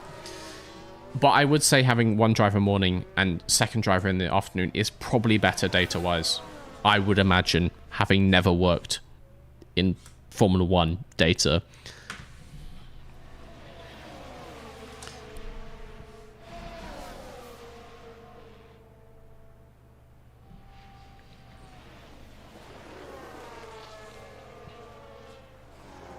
Do you think Antonelli will be a threat to Russell by season end? Not necessarily Lewis Charles level threat, but able to steal podiums or wins enough of an occasion to make Russell afraid. Yes. I stand by my prediction that Antonelli will get more wins than Russell. I think Russell will get more points. I think Russell will get more podiums. I think Russell will have like a significant difference in the Drivers' Championship, maybe like 2 or 3 places ahead of him. But I do think Antonelli's style could net him a win or 2 over the season if Mercedes is only going to win 1 or 2. I think he could every now and again get a really good like freak qualifying when he's like on the front row or second row and he manages to convert that into a win once or twice. I'm kind of assuming Mercedes is at a level where they could get 1 to 3 wins over the year, kind of similar to the last couple of years. I'm not expecting them to be like a 5+ win team. Random, but do you have an engineering degree? Yeah, I have 2. I have a master's in automotive engineering specifically, and a bachelor's in the same. So I specifically know quite a few things about cars. As little as that may seem when you watch my videos and streams. Feedback completed? Yeah, I know, but we're finishing their run plans. I guess we've been watching them on times 1. We'll finish their run plans on these softs, and we're just going to sit out the rest of FP3, head to quali. It's going to be luxurious. Where would Mercedes rank on the grid for aero knowledge and development? That's impossible to say, man. Without doing like a full review of like their engineering departments, I have no idea. Honestly. I have a couple friends who work for a couple of the teams. Lots of them are largely leaving Formula 1 now just because there's no pay. Like, there's no pay rises. But yeah, you know, the big 4 teams certainly sound like they have very similar levels of talent. And do not start going on like, oh, this team has Adrian Newey. Adrian Newey does not design the parts. He gives concepts potentially, but he is an engineering department lead. He is not sitting there in whatever AutoCAD designing like random bits of carbon fiber. And people are like, oh, he does it all on pencil and paper. It's like, well, you can't manufacture it off pencil and paper anymore. So yeah, the actual department, the engineering department, which will be several hundred people, is similar at the top 4. So I would say their engineering knowledge and expertise is probably all the same. Then it comes down to just like ideas. It's basically all about ideas, which is kind of random. Just any given engineer might have a really good idea sometimes. We never know. It can come into like industry connections as well. Like, there's some very non-sexy things that can make some big differences to the weight, let's say, of like subsystems in the car. I remember one of the last few things I was working on before I left at Nissan, and obviously not in a motorsport context, but still like electronics or electronics. And it was a new like total EDS system covering philosophy, basically, we were working on, which was not an overall weight save, but like in specific scenarios, you can get like tighter packaging. And it's stuff like this. It's like very boring, mundane progressions, but you might save like half a kilogram on your ECU packaging just because of like someone's good idea. So yeah, let's see. I don't know if any of that made any sense to you.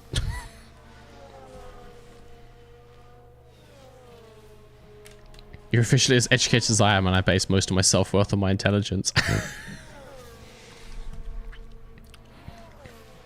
You gotta not base your self-worth on like measurable things like that. That's a real recipe for disaster. Like, imagine if I decided at 20 years old I'd base my self-worth on my hairline. That would have gone real bad, wouldn't it? So you got you got to find the intangibles.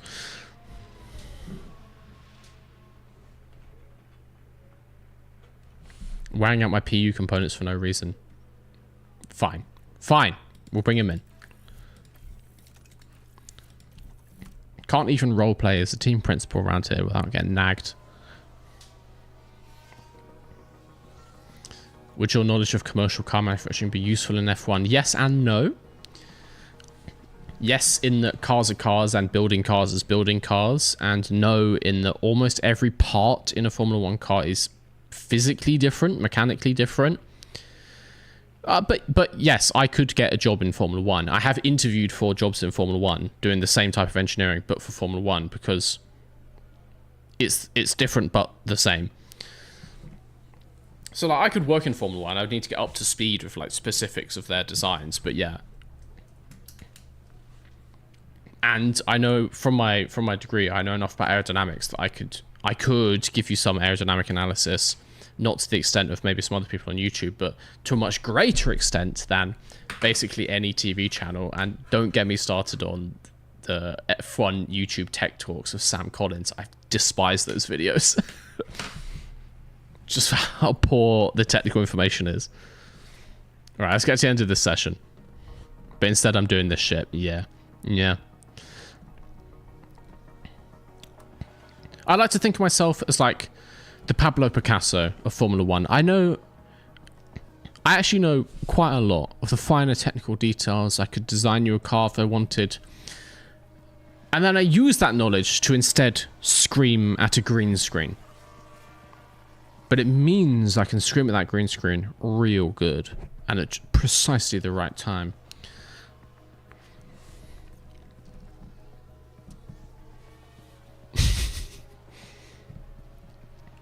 Would I be back at the factory? I mean, most likely. An F1 team has like, nowadays, like 800 employees and 30 of them go to a race. So odds are I'd be back at the factory. Basically, everyone who works in design does not travel to races. The race team is a separate thing. So the race team, you have mechanics, you have... so you have mechanics, you might have one or two people who work in like performance and strategy. Not even the whole performance and strategy teams would go to a race. And then you would have like one or two data guys because they are processing a lot of data. You might have one or two people from design teams going out there as consultants because let's say what I did and I worked on like wiring systems.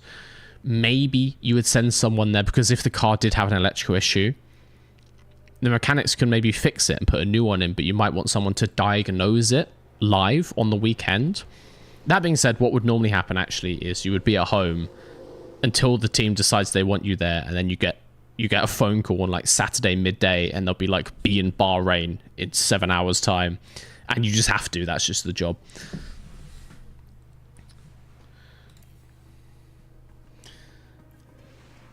But yeah, really not many people go to races out of a total Formula 1 team. What the stuff you're seeing at a race is less than 10%, less than 5% of the entire team. And actually, you're not even seeing everyone who's at the race. you see the mechanics and you see the team heads. You see, like, you know, head of strategy and the race engineers and all these people. You're not seeing there's like 2 guys in the back who are just making sure that all the fucking data transponders are working properly. You're not seeing the logistics guys, the truck drivers, the guys who unpack the boxes and like do the setup for all the computers in the garage. They just like sit out the back when it's race session time. But yeah, it's a tiny fraction. Anyway, 100% setup on Oscar, 97 on Max. I feel like 100 is pretty good as far as setups go, so I'm happy with that. They're feeling good. They're feeling a bit more confident. We'll practice. Probably 100% of Haas, though. Hey. Qualifying.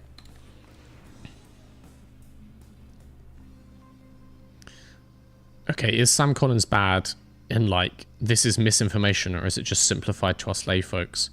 Well, there's no information. My main issue is there is zero information. Sometimes there's like a minuscule of information and it's heavily simplified, oftentimes to the point when it's actually just wrong. Normally, they don't get into analyzing aerodynamic like effects of new parts.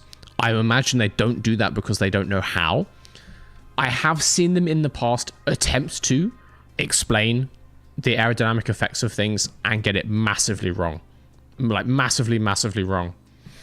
But yeah, largely they just don't say anything. If you, I guarantee you guys, go watch a Tech Talk video and all he does in the video is go, this is different to last year, this is different to last year, and this is different to last year.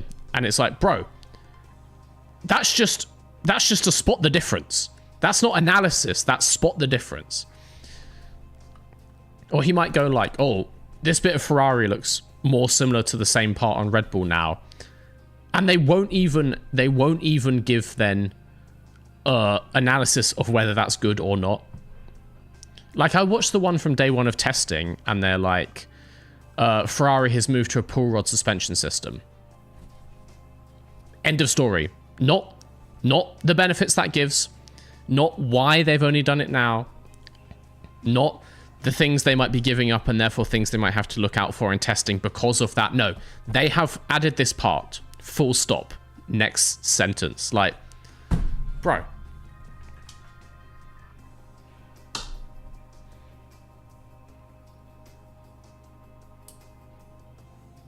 Yeah, but you have to remember as well, Sam Collins does not have a technical background. Sam Collins' background is as a journalist. That's it. He has absolutely zero technical background. He has never designed anything, as far as I'm aware, let alone Formula 1 cars or aerodynamic devices.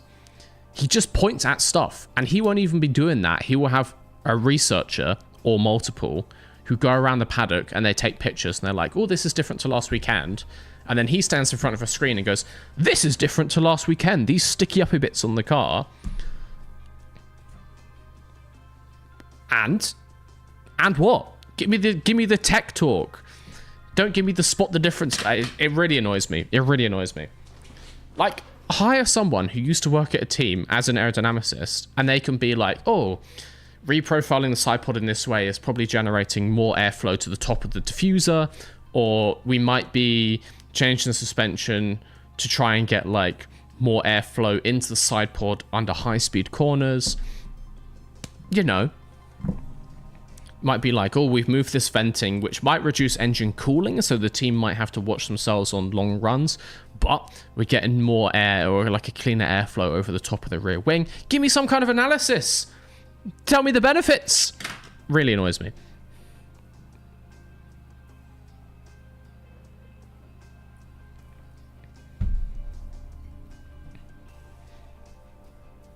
Yeah, he just points at stuff. He just points at stuff and says new. And I've tweeted about it multiple times. It infuriates me. That is the worst part of F1 social media. It is pointless content. Worse than pointless, because it's pretending that it's teaching you something. And if you don't know anything about the technical side, you therefore watch it and think this guy is smart. They're not teaching you anything. Sam Collins probably drinks an Americano with milk. I'm sure he's lovely. He does give me that vibe, but I'm sure he's lovely. Mr. V, when did you work for Nissan? I was the lead EDS engineer on the I don't know what generation it's called for like the public. I was the lead electrical design engineer on the Qashqai majority of my career at a time when it had the single highest reliability scores from what car of any SUV. So I'll take it. We had some of the best 3 miss, 6 miss, and 12 miss customer feedback scores. Some of the best reliability. Some of the cheapest repair costs for new customers. We were number 1 car in the UK. Not number 1 SUV, number 1 car, vehicle out of all of them. We beat out the Ford Focus and things like that. So yeah, that time. I worked there from 2017 to 2021, and then again from basically all of 2023 up until February 22nd, 2024 is when I finished the second time.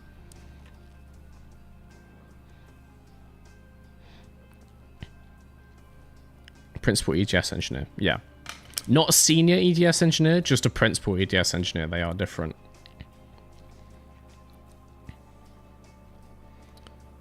This is why I love Albert Fabregas stuff instead. He's an ex-F1 engineer and makes the best demonstrations. Yes! Thank God, yes! Albert Fabrega, when he makes a video, they explain what things are doing. They explain the parts of a car and like how things generate downforce. Those videos are fantastic, even though a lot of it is in Spanish. He still is more informative than Sam Collins speaking English, even if you don't speak Spanish and have no subtitles. Anyway. Impressive for a 20s is person. I'll take it. I became a principal engineer while I was still on the grad scheme.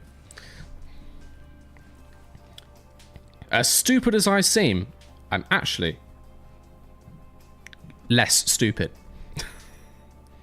Nissan is the Sunderland one, isn't it? Yeah, that's where the production plant... Well, that's where the largest European production plant is. We had a production plant in Barcelona. And we also, obviously, were in an alliance with Renault. So I had to go to Flan outside Paris every now and again. And then to supplier plants all over the place. But yeah, the design center is between Milton Keynes and Bedford. Nissan Technical Center Europe, if you want to look it up. Let's go to qualifying. Let's go to qualifying. I assume you went to a Russell Group uni. I went to Warwick. University of Warwick. Wait, it's damp?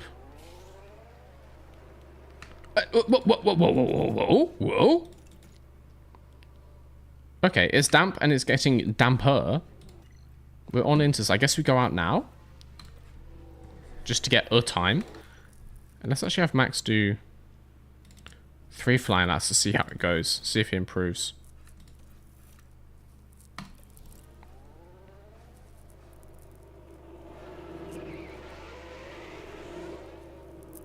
Risk softs. 0.9. My only concern is if he crashes. I guess we risk softs for the second run. My concern is if they crash, then we have no time. We just get knocked out. Work on the front. Yeah, copy. What's your favourite thing about Warwick? living in not Warwick. Well, University of Warwick is in Coventry, on the outskirts of Coventry. So you live on campus first year, and then most people from second year onwards live in Leamington Spa, which is a very nice place. So that's probably the best part about going there. Also, loads of people, at least when I went to uni back in 2013, say like, oh, the nightlife is terrible if you go to work. Nightlife was fantastic. I didn't go out much just because of personal reasons, but like, it's so good in Leamington Spa. It's cheap and cheerful, but it was fun.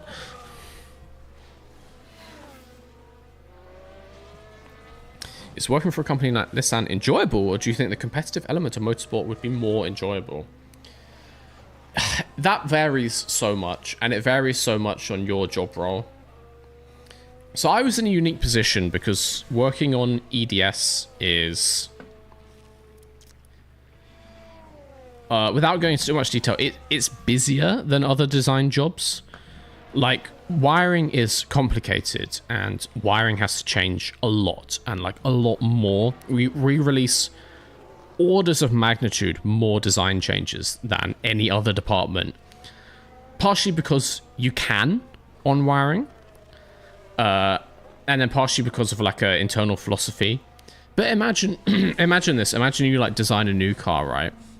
And it looks great in CAD, and then you come to build the first trial vehicle, and you realize actually like a metal join that looks all flat in CAD actually has quite a lot of burring on it, just from like the manufacture of that in the body shop. And then the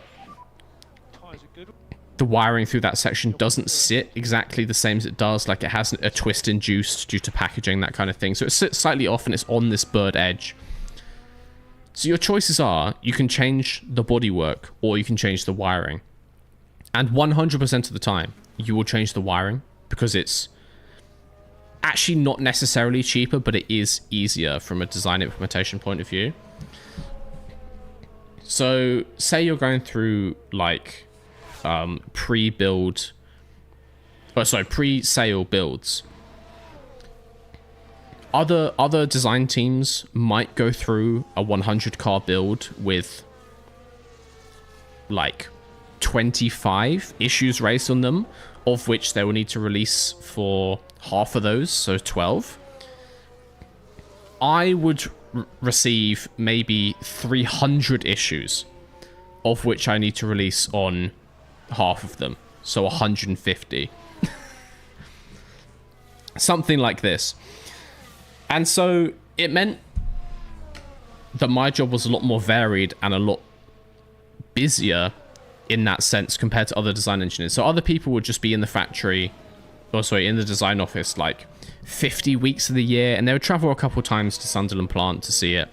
I was traveling half of the time, at least 1 week out of 3. Going to Morocco, going to Eastern Europe, going to France, going to Spain, going to Sunderland, Newcastle, should I say. So like I did tons of travel, much more travel, ironically, than if I worked in Formula 1. So that was nice. And it was interesting in that sense.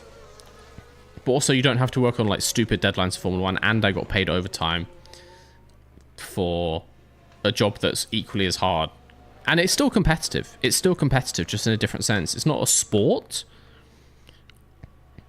but like it's competitive in different ways. So no, after I interviewed a couple of times for Formula 1, I realized I didn't want to work in Formula 1. And after having friends who did work there, and they just despised it, and I earned so much more money than them and stuff like this. So no, I eventually, after a couple of years, didn't want to work in Formula 1, and now never want to work in Formula 1. Not on an engineering side. Like, I would work as a pundit. I would do commentary, or on a social side, sure.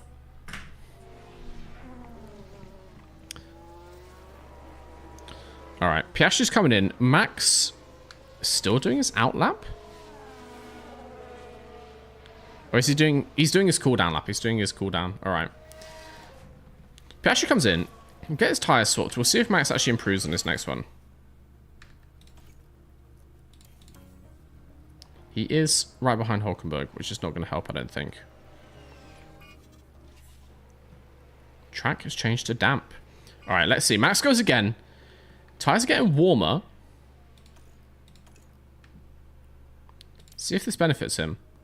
Completely clear track now. Yellow sector 1. Very nice.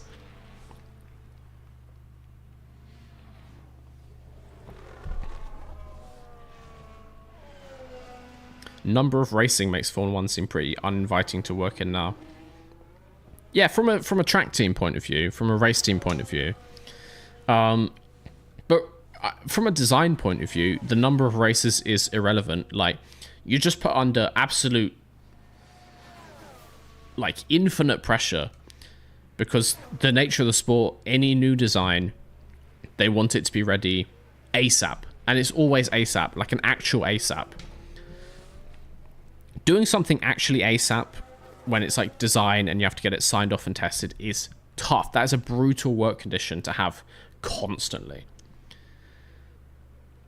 Like, maybe if you're lucky, something will be booked in for, you know, like an October update, and so you don't have to push so hard. But like, it's so common to be working 10 to 12 hour days as a basis every day in the office until like 7-8 p.m. No overtime, horrible work conditions, everyone's stressed.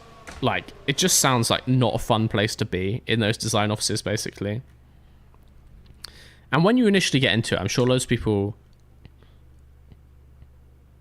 go into Formula 1 because they love the sport, and then you realize it's just a job. Like, you would start to become desensitized to what happens on track. Maybe not so much, because you still get a bonus. Like, let's say you're in the winning constructor and they give you a bonus of like £12,000. That's nice. So you would still obviously watch it, but you would stop caring. Say you wanted to, like, you were a McLaren fan and you wanted to join McLaren and you finally got a job there. I guarantee you would stop being a fan of McLaren really fast, or at least not in the same way.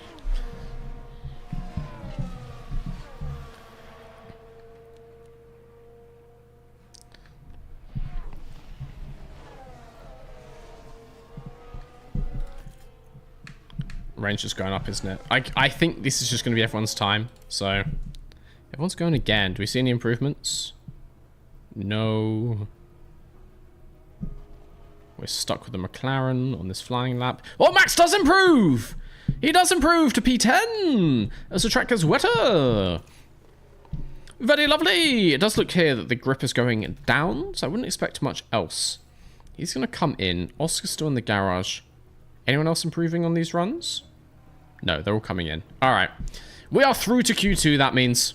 Lovely stuff.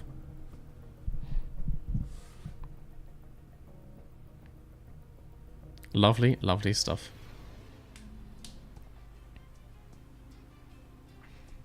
Working as a Williams mechanic must have been hell the last 2 years. I think working as a mechanic on any team is hard work. Like, yeah, they might have pulled a couple more late nights, but every team is pulling late nights for all kinds. And there's so much stuff that you won't see. Like, there'll be the storylines, oh, they crashed in quali, and so the mechanics have to do a rebuild overnight. But what you won't see is, like randomly Red Bull finding some issue with the powertrain and having to pull out like a ton of components and swap them overnight. And so you're still having to work overnight, even if your two drivers are incredibly clean and like your car is one of the best. It's just a tough job being a mechanic. And I think lots of people also don't know that most people on the team get flown out. You share rooms for cost reasons. So you'll be in like a standard hotel room, but they'll request a twin. So it's you and another guy. Like, no privacy. They fly you out on a Wednesday lots of time. You're coming back on a Monday. So it's like a 5-day trip in a room that you share, hopefully, with someone that you like, but maybe not. Huge long days while you're there. You're still obviously paying rent back in the UK because you're not traveling enough. Like, maybe you would live with family, maybe, you know, that kind of thing. You would live in a house share of friends and they're cool that you pay a reduced rate because you're not there. But like, if you've bought a house back in Milton Keynes, you're still paying the what you call it on that mortgage. Maybe race team, like if you're permanent race team, you get some kind of annual bonus to cover that, but still, yeah. It means it like massively impacts your social life. If you like your love life, if you're single, you're not meeting anyone else while you're traveling in Formula 1. Probably. So yeah. Like the toll on people is crazy on mechanics and like the other race team members. Just like the life toll. So there's a reason that you don't do that for 20 years, and most people do it for maybe like 4 or 5. It's just a lot. It's just like a lot.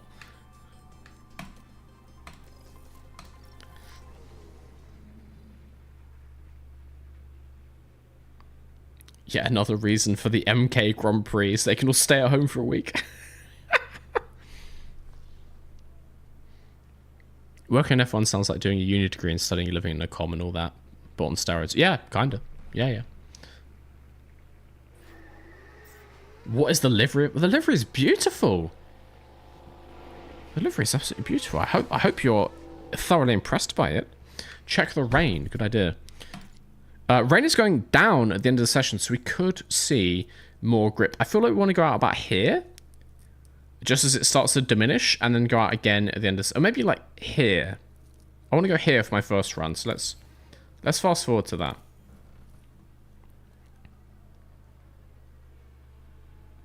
If the team win, you might get a special t-shirt. I said this, like, some other things that you probably don't realize about working for the teams. You have to buy that stuff. For lots of teams, if you ever do go to a race, you are mandated to wear the team kit, and it's not provided. You have to buy it, and you have to wear it. All right, let's go out.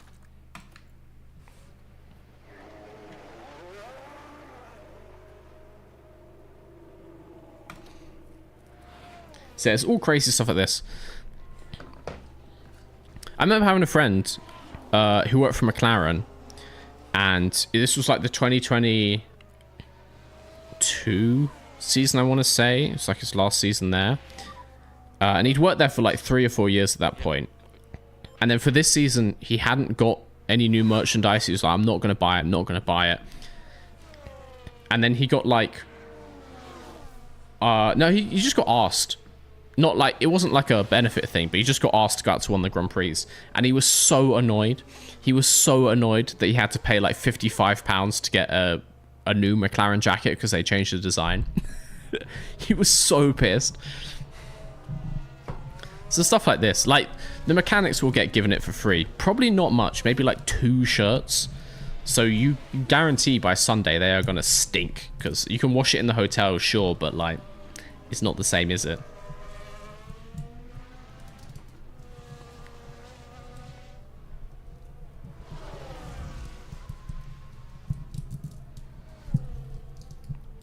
Is there anything fun in working in F1? It is the cutting edge of like motoring technology. So if you have a passion of work, like learning about the cutting edge of any part of car technology, because every single part is like pushed to the absolute limit, great. And I will say, friends of mine who used to work in F1 and now do other things, having F1 on your CV, they have noticed like a huge benefit. Like this same friend who worked at McLaren, then immediately at the age of like 30, 31, went into like quite a decent management position at a different engineering company. He went from an engineer to a manager just because he had Formula 1 on his career, and he like blagged it in the interview, and almost tripled his income. So, you know, it's kind of an investment in your future, and you learn a lot. So if you're interested in the technical side, but you'll notice with like content creators, people who used to work in F1, but just in general, there's a lot of ex-F1 people, and they're never like, oh, my time there was amazing. If you ask them how it was, they're always like, so. That's always how it starts.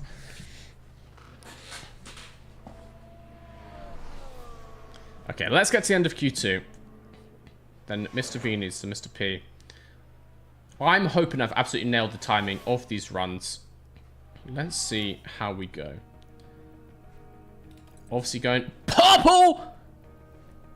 He goes purple! How's the rain going? Okay, we might need to go again. We might need to go again to cement these places. And we have to overtake Zhou, which is a little bit annoying. Hopefully he just gets out of the way in P1. Very nice. Is that P1 or is that P1? Currently. Okay, Piastri goes P1. It's only Q2. It's only Q2. It's only Q2. But I told you, rain is our time to shine. We love the rain at Mr. Versus Garage. Peak confidence in that one. Same for Verstappen. Love to see it. Let's get in. Let's get a quick tyre change, because if people are improving, we need to get out again. I don't know if we got time. I don't know if we got time. Same tyres. Same tyres. We need to go like very shortly. Let's send them out again. We can pull out. We can pull out if we need to. We're 2 seconds clear of P11 though.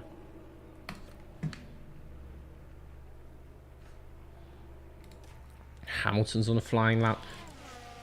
Purple sector 1 doesn't bode well for us. Even people back here, Ricardo, green sector 1. So keep an eye on your mirrors, people behind pushing. 33-3? We need good What's our best? Go 33-3. 44-6. See what Ricardo does in sector 2. 44-7. Okay, he is slower than us, but he's going to be right at the sharp end, so yeah, we definitely want to get another lap in. Alright. Let's get to the end of this. Do they get around? Hamilton goes ahead of us. Snowden goes behind us. Russell goes behind us. Verstappen does not set another lap. Piastri gets to the line, though. I think Verstappen's safe. I think he's safe. People are finishing. Snowden finishes behind. I think he's good. I think he's good.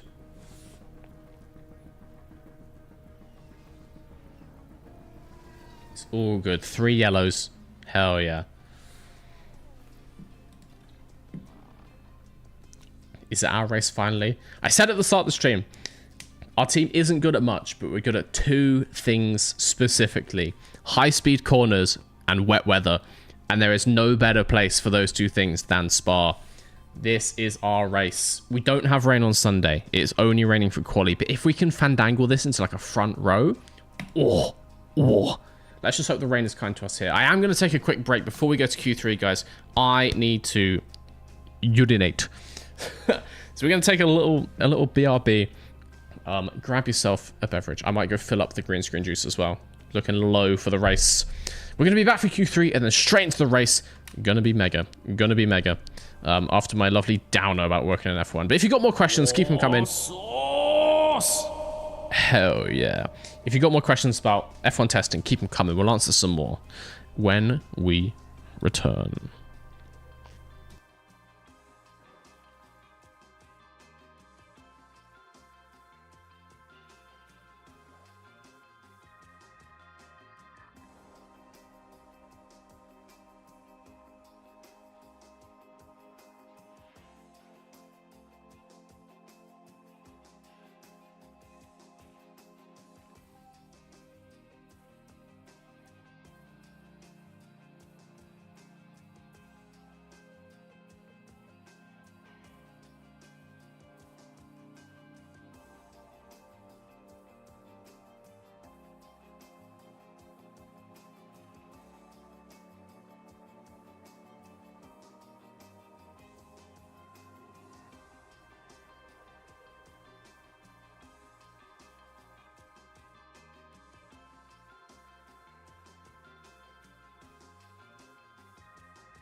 Welcome back. Welcome back, everybody. How we doing? Oh, predictions going for the quali battle. 57% of people say Oscar. That's probably fair enough, considering recent form. Let's get into this. Let's get into this, then. Our third and second highlighted red as if we somehow failed. Oh, can we see the rain now? Do we have to wait till we get in there? I think we have to wait till we get in there. Let's see, let's see. If we get another, like, variable rain session like that, we can fandangle this into, like, a front row, I think. Grip going up, rain going down. So I think, once again, we want to nail it like last time. We want to get that perfect sweet spot just as the rain is easing off. Thank you. I think here, let's get a banker in. Straight away.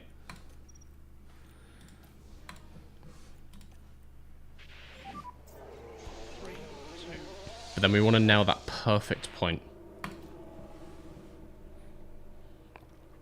Why is Verstappen so bad? He's very inconsistent with his pace. I think, basically, since we've signed him, he's been absolutely furious. And that's making him drive slow.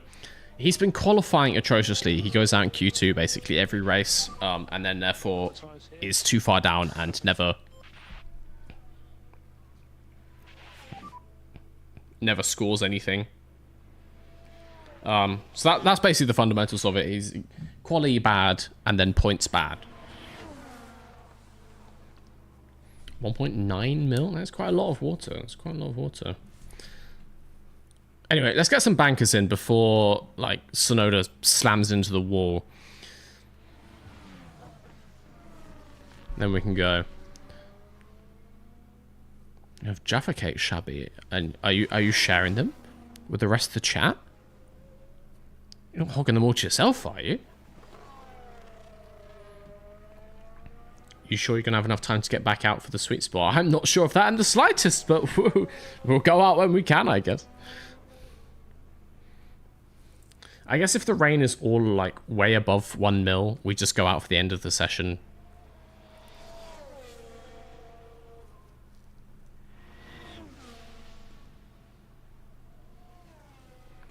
Why is Parc Fermé called that? Why is the park all Fermade? I believe it's because it refers to, like, a place. I think back in the day, after quali, you would go and park your car in a specific area, which was designated the Parc Fermé. Parc Fermé being what, like, my French is bad. Firm place? Anyway, I believe the original intention was, like, cars were all, like, put in a certain place and, like, locked in, and that area is called Parc Fermé. But now, obviously, the teams keep their cars, but they just get, like, sealed off, basically.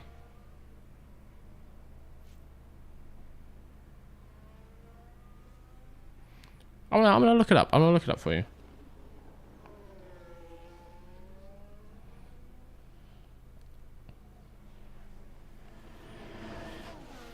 Parc Fermé means closed park. It's a secure area to motor racing circuit where cars are kept at some times at a race meeting. So yeah, I think back in the day in old school F1, it would literally been that, and like the cars would have been locked away in a garage or something. Nowadays, the teams obviously keep their own cars in their own garages, but they do have like FIA oversight. Someone literally like watches the car to make sure you don't touch it, and also they put seals on things, so they'll literally put like these security stickers on like the engine cover to show if anyone tried to remove it, that kind of thing, to basically stop the car being worked on.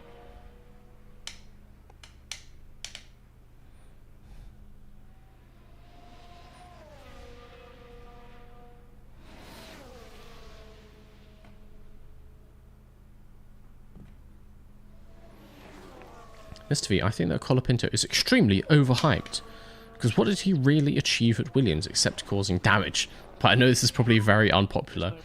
He showed flashes, but I I agree, and I think his flashes are outshined by the amount of issues he had. I think the ratio is off for Colapinto from what I saw. We shall see. Maybe that's something he's been specifically working on. If he does get a return in Alpine, maybe he'll be cleaner.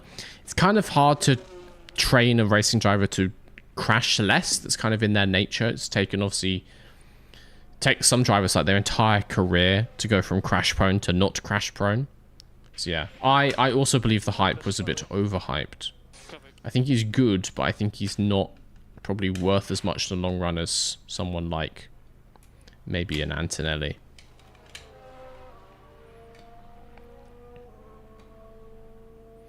All right. Verstappen, in fact, puts it on pole, 0.17 ahead of Piastri. Literally, no one else has gone out. Will they go out? Will they drive quali? We shall see. They're coming in. We'll get some new inters on. We don't need them for tomorrow. Now they go. Okay, we're just going to go at the very end of the session. That seems like it makes the most sense. We went out at about just after 3 minutes last time. Max didn't make it, so I'm going to go at like 3:10 this time just to make sure we get around. New inters, confirm. New inters, confirm. Maybe the scrubbed ones are better. No. No, I don't think so. Max crashed a lot in his rookie years, though. Yes, he did. I do believe Max probably has more talent than Colapinto, as good as Colapinto is. Max was, like, even at the time, a generational talent. Max had more like the kind of hype that Antonelli has, honestly. I don't think Colapinto has earned that. I don't think Colapinto has that. He just is Argentinian and therefore has a crazy fan base. If Colapinto was not Argentinian, if he was like, say, Spanish, I don't think the hype would have been the same, genuinely. I think that's a massive part of it. And it's like people willing him to do well because of where he's from and kind of the storylines.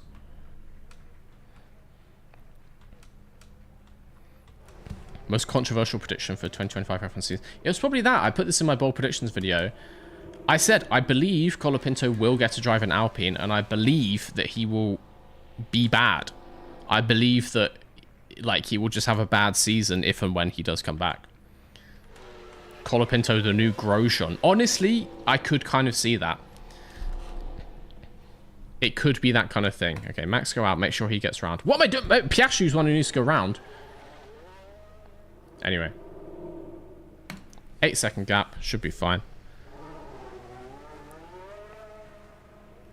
That's racist.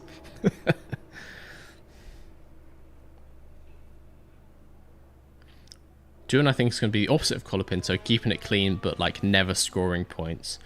Yeah, I've seen Ossie quite a bit of Doohan's junior career, and he never, like, wowed me. He had the occasional good result, but never did anything that wowed me, at the very least. But he seemed consistent enough. I think he's the kind of driver, if you gave him a decent car, would bring it home, you know, score some points. Will he be able to do that in the Alpine? I think they'll be just outside of that place. Like, they might be points contenders at some races, but I think the car's not strong enough to be, like, consistent points contender.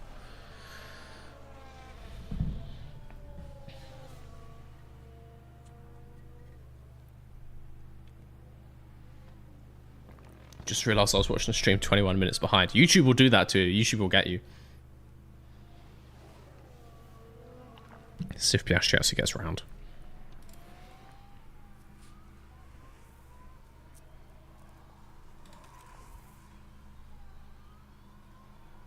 I think he will, but it might be tight, honestly. Do you think if Piastri had gone to Alpine, someone would have taken him off them by now? So he would have been there for 2 years already. Well, it depends when he would have started. I guess, yeah. He would have been there for 2 years already. Hard to say. Hamilton goes slower than Verstappen. Hamilton slower than Verstappen.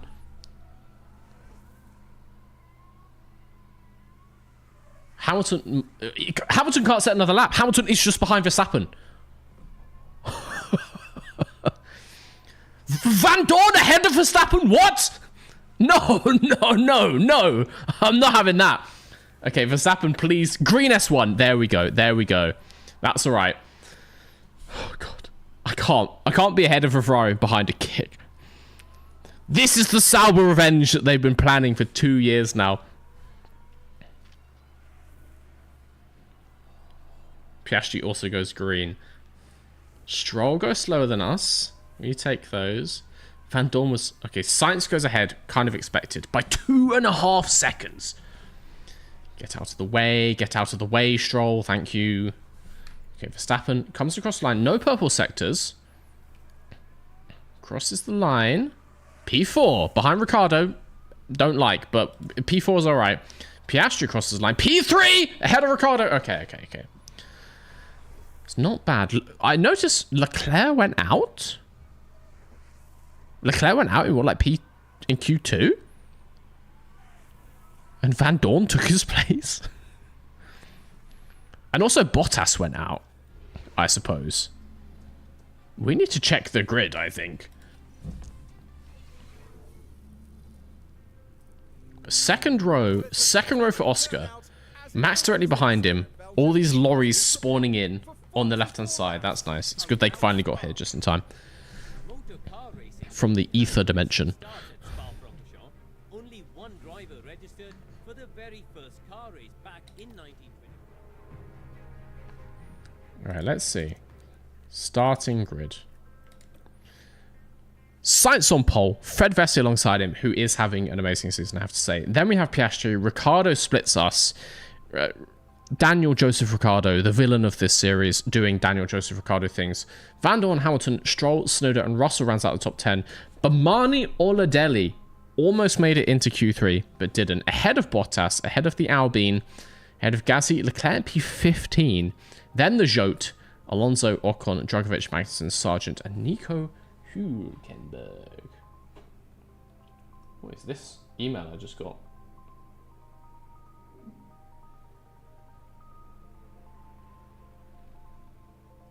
Someone from a YouTube channel. Yeah. Alright. Let's go. Into the Belgian Grand Prix 2025. It's a decent start. We can make something from this.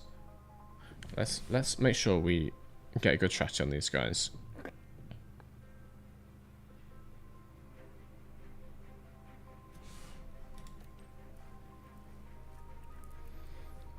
One stop and two stop, exactly the same. 1 second difference.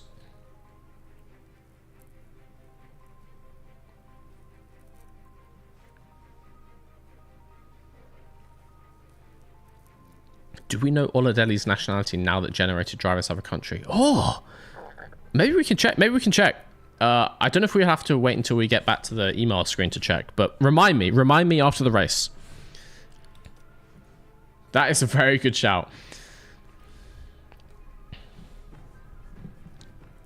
Two stop, way more fun to watch. That is fair. That is fair. And it means if we do get any safety car shenanigans, we're more prepared to jump on that. I'm not against it.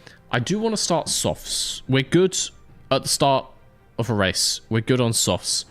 Make some places up. I guess if we go two stop, we can burn them, the tires that is, and feel less bad about it. So yeah, I like that. Let's go with that. We can push these more. Yeah. Oh, yeah, mate, yeah. Banging. Easy peasy. A 44-second delta? A 44-second delta? Remember, I was promised 44 seconds quicker. Remember this. Let's do the same for Max. No, not that.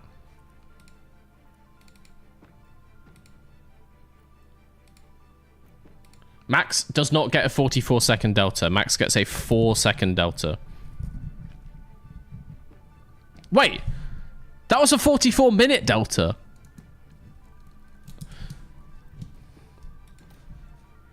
It was a 44-minute delta. Compared to what?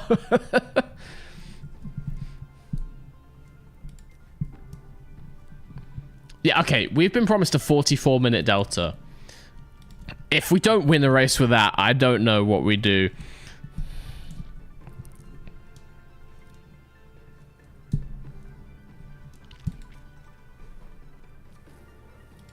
Alright. Okay, we take these. I think at Spa, I'm tempted to not underfuel. I feel like we're not going to be saving any fuel at Spa. And I do not want to be on low fuel here. So, I think we keep the fuel. Obviously, we push these guys up to start with.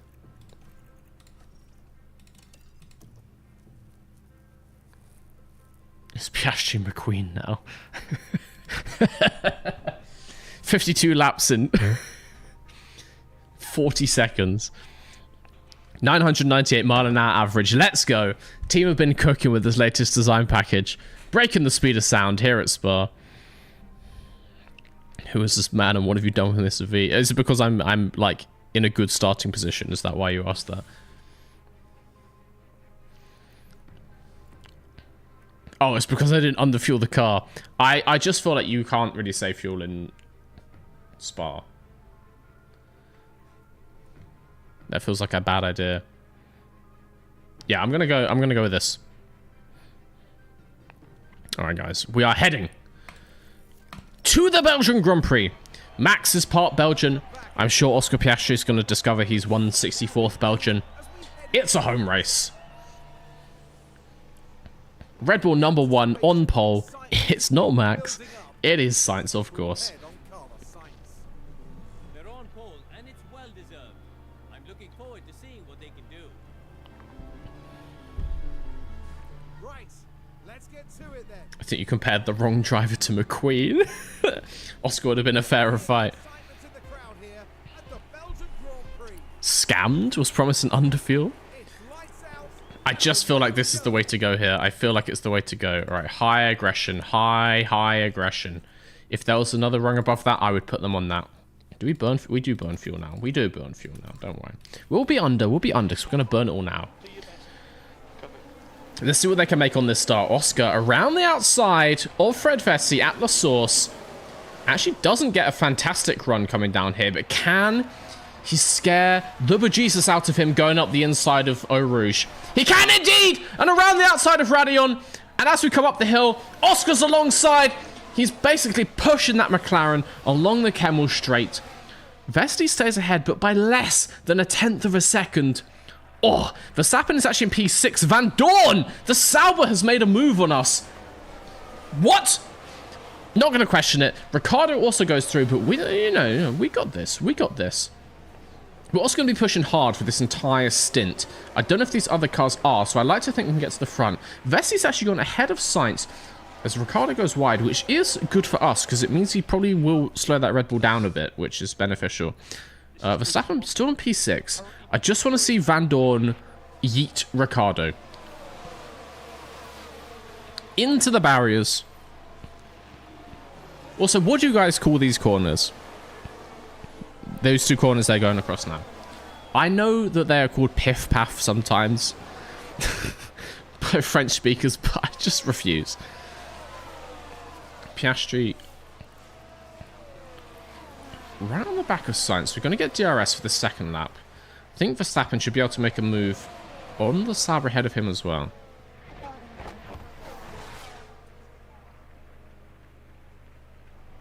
Could have underfueled by a lap. Well,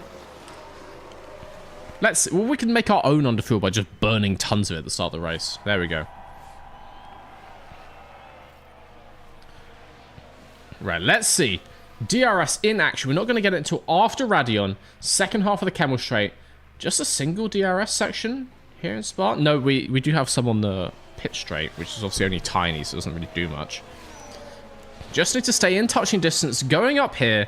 Those two are fighting, which should be slowing them down. 0.7 behind. Very nice. And Verstappen is right on the back of Van Dorn, as you see in the background.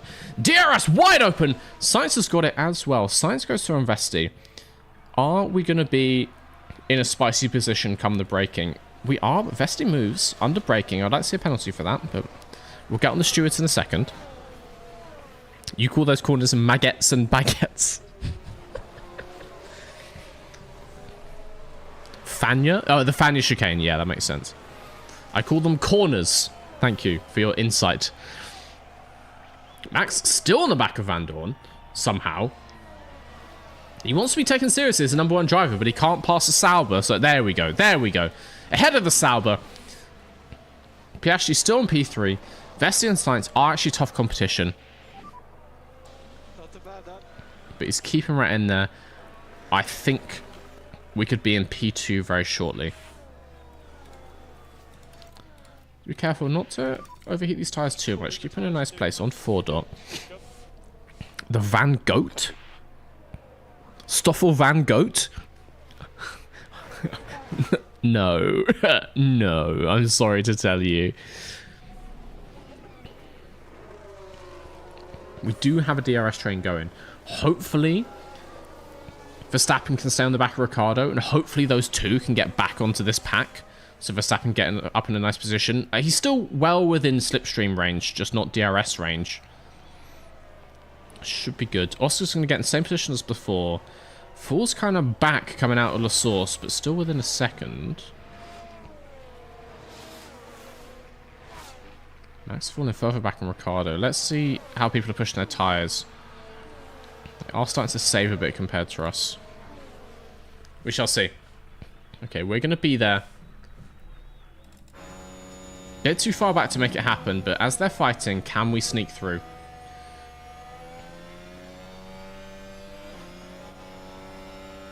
We also now have Hamilton on the back of Verstappen. Van Dorn gets through again. Mate!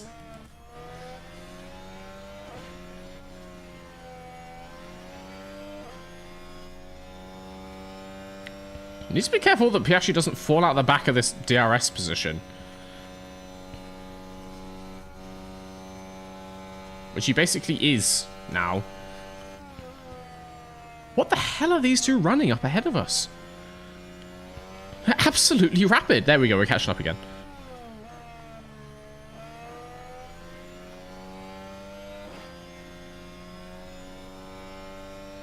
Okay, it's going to be in a good position for the DRS on the home straight. Verstappen in a great position on Van Dorn. Please just send him off. Please just eat him.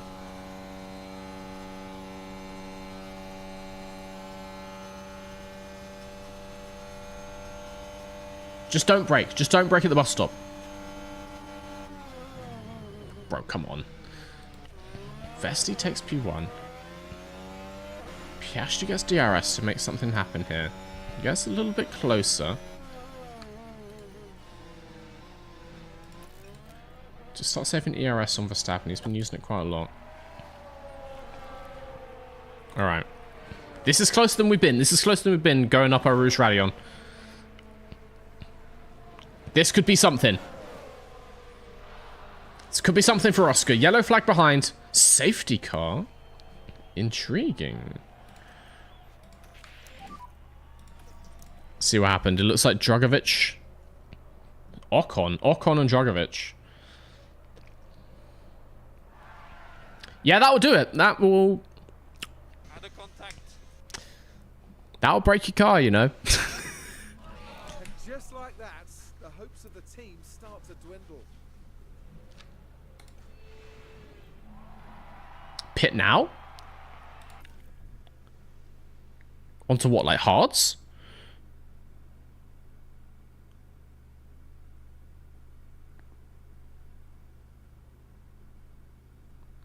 Pit for a virtual one-stop. I guess we go hards and then soft at the end.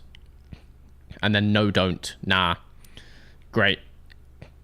I think pitting for hards is not a terrible idea.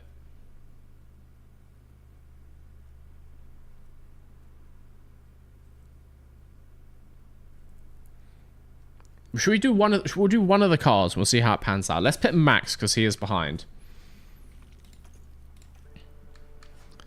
He does have a set of hards. I know it's a strategy conflict. This lap, we can run him relatively soft, relatively light on those hards. Keep that to about the same point, like lap 31, 32 kind of thing.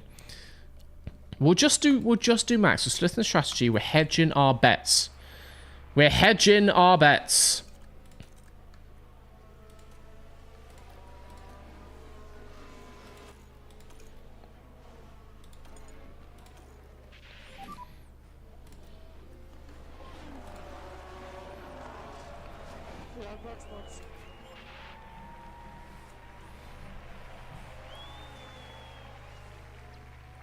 Use 2 mediums. Wow.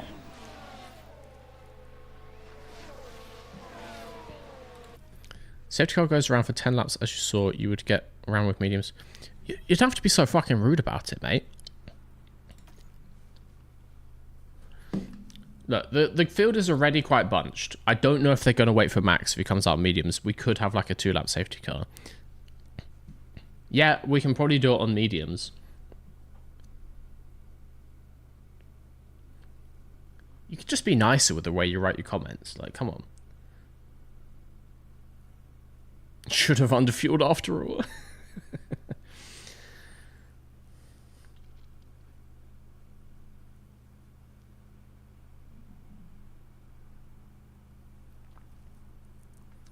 Nah, I'm gonna go on hards. I'm gonna just stick with my guns.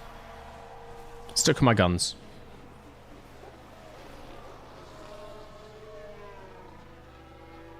Save Oscar's sauce? Yeah, yeah. Back off. Start to manage the tyres high speed. Okay. Oh no, keep doing that. Keep that engine nice and warm. Come on. Reduce the lift and coast. Cover. Is that a penalty for Djokovic? Yep. Maybe he gets a grid drop at the next race. That'd be interesting.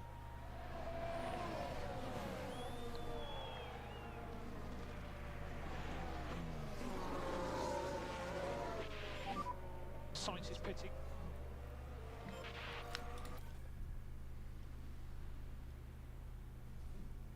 Well, looks like Oscar's gonna be leading this race.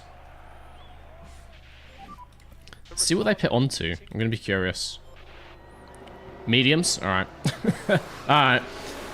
Science mediums. Vesti slow stop onto mediums. Van Dorn. Van Dorn. Our main rival, Mr. Van Dorn. Mediums? Alright. It's almost like they knew something I didn't. But there we go. Nah, Haas is going to do it. Haas is going to do it. It's the edge we need. It's the edge we need. Car behind Hamilton. Way too much fuel in this car. Way too much fuel. Don't like. Don't enjoy.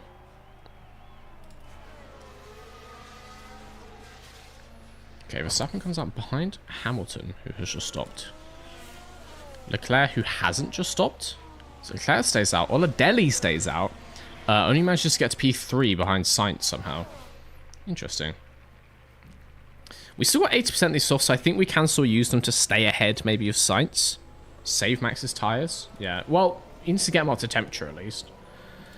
But yes. But yes.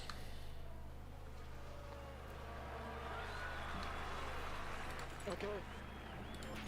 Okay, how the hell do I edit his stint thing? There we go. So, on hards, and then we're going to think, like, mediums at the end. Which means we need to keep the hards until there.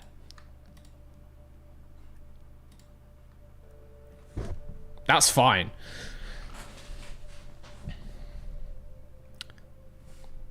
I mean, it looks like we can do them on this pace, but we'll do them on this pace and we can always push at the end of the stint. Or we can push throughout the stint as need be. Alright. We'll do like that, and then we can just use that line as reference. Okay. I like it.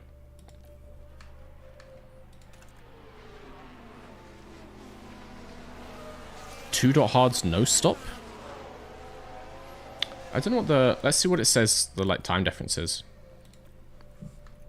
Just take that off. Plus 17? Plus 18 seconds? Thinks it's slower. Which kind of makes sense, to be fair. Like, if it's a high-speed corner track, then you get a massive time loss by having old tyres. Like, huge time delta by having bad tyres.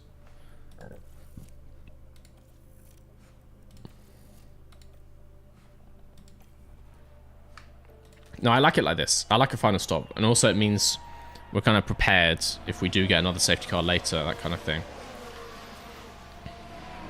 Alright, let's go around until the safety car comes in. Not this lap? Not this lap. Alright, one more. Tyres are in a good window.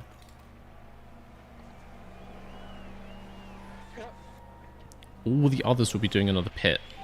Yeah, but then they'll just pass me. We've been in this situation before. I thought that's what happened in Imola, right? And they just sailed past me. Charge is good. Yeah. Because the Delta's always reliable.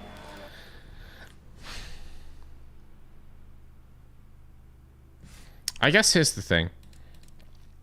But here's the thing, so I want to push these hards harder to stay with this pack. I don't want to get dropped off this pack. So I want to be able to actually like put some pace on these hards. 44-minute Delta.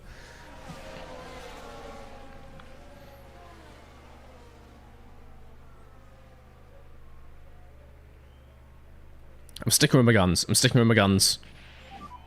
Brilliant time management. And he just said, I'm brilliant at managing tyres. That's all the feedback I need, mate. All the feedback I need.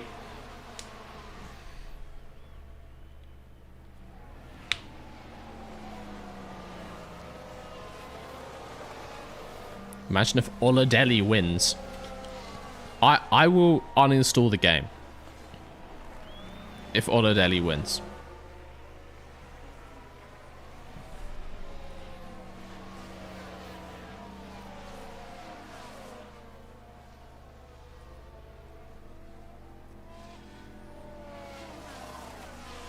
ERS and fuel will keep you on the DRS train. That wasn't true before. We got dropped quite quickly on this. We got dropped quite quickly on this opening couple laps, so I'm not entirely confident that's the case. Yeah.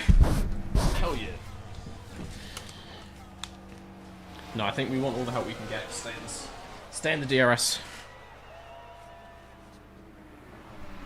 If Oladelli wins Egg Shui. Yeah, okay, I'll make that bet. Bet. Go on then. And what happens if he doesn't? Are you going to do an Egg Shui?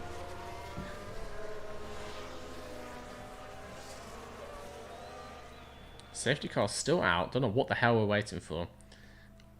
I guess the fragments of Drogovic's car and ego are still implanted in the barriers at the source. Safety car in this lap. Alright. Get ready for push. Tyres are good. Can push ERS once we get there. We go always defend, right? We're in P1, so we may as well. Let's keep him there if we can.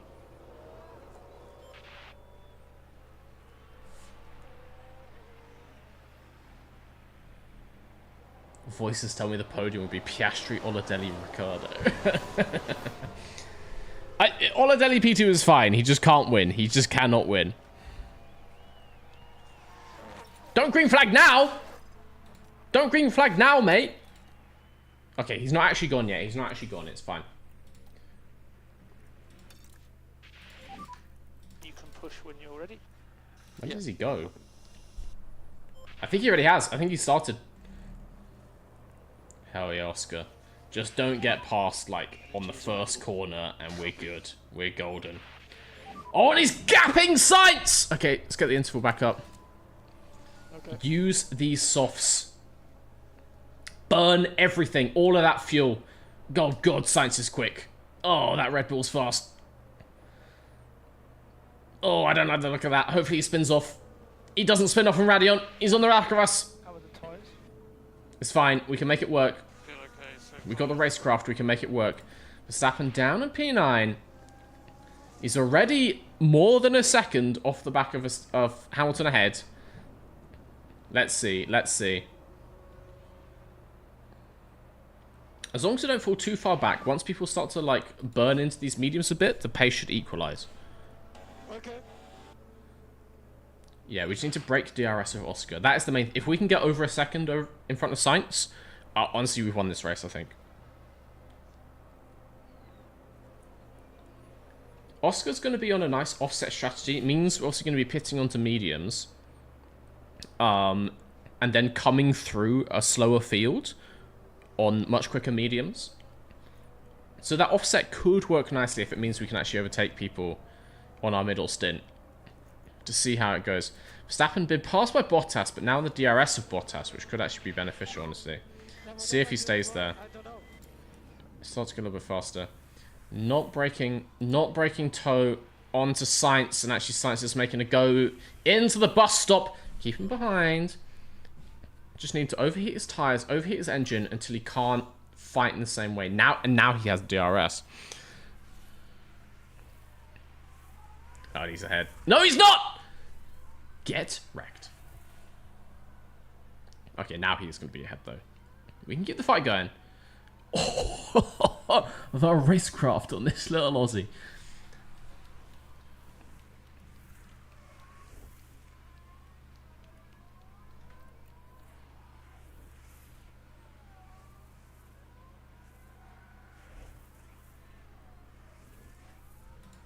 Verstappen over a second off the back of Bottas. Kind of a second off the back of Bottas. Snowder behind us. Ugh.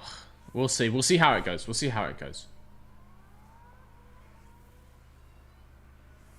Could still come good. Could still come good. I think... Oh, okay. Sainz gets ahead.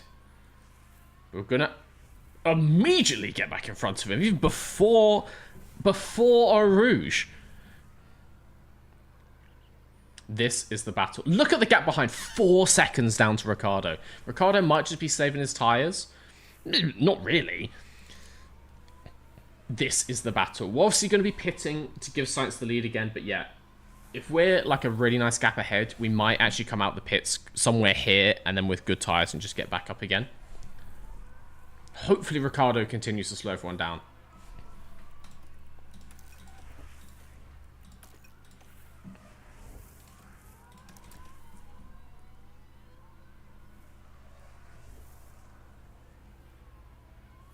Oh, he's got fucking battle assist on. We're ready in pit lane. We're not pitting yet, mate. Calm down. Okay, Verstappen's looking good on his tyre life. Start burning RS. Yeah. It's fine, it's fine. Currently P1. Sainz car behind. Start to build it back up. They actually don't seem to use it that much around here. We can keep the fight going with Sainz. It's alright.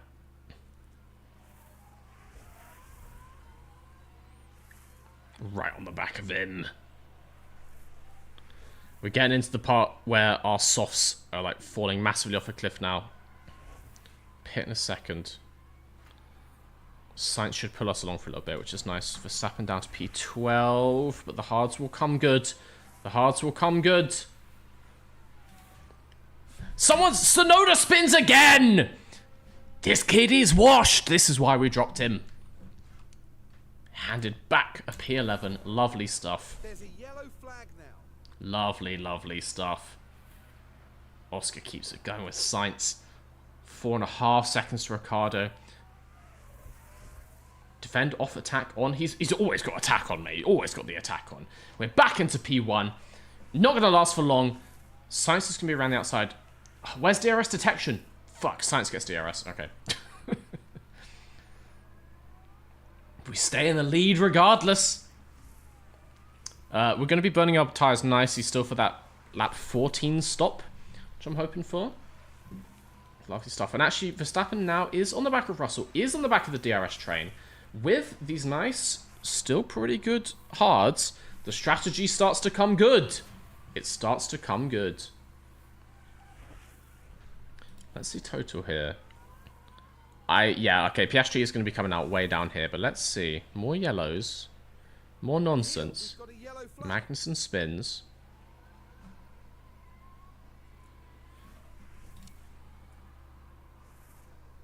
I'm so glad we signed Oscar. He's so good. I still think we stop now before these go fully off a cliff. So next lap, onto those mediums as planned. We stick on the strategy. It's the 44-minute delta. Hell yeah. Hell yeah, it is. It's just going to be a fight every single lap. And actually, Verstappen overtakes Russell. We're starting to get ahead of some of these medium runners. Leclerc with the older mediums. He's having to save them this entire time, which means he's now down to P9 ahead of us. Verstappen spooking him. Verstappen-Leclerc rivalry. Doesn't matter what teams are on. It goes hard. It goes forever. Piastri still P1. Not really increasing the gap to Ricciardo behind, but it's not decreasing by too much either. There's so much scrapping going on behind. Just don't get involved in that, Max, please. Stay on your strategy, and it's all good. Piastri's still in P1. The Van Goat is doing well. Weirdly, I don't know what the hell they've done, because Ocon was way down at the back. Ungodly things. Rituals, sacrifices. Who knows what took place in that Sauber garage, but they've won the favour of something very evil indeed to get Van Dorn up into P6. Verstappen up into P8 now. The strategy comes good. The strategy comes good. Are we fully pitting into traffic? Yes, we are. We don't have a choice, but we're going to have a massive tyre delta. All these people on, like, you know, 70, 60% mediums. 100% mediums is going to be a pretty big delta, and we're pushing them as well. We are pushing them, and they're saving theirs. So we should be able to just tear through that pack, I think, relatively easily. 2.7 stop is still bad. We come out in front of Oladelli. And immediately a yellow flag for what? Well, well, I think that may answer the question slightly. Is that the Jote? It's Russell! Russell spins coming out of turn 1.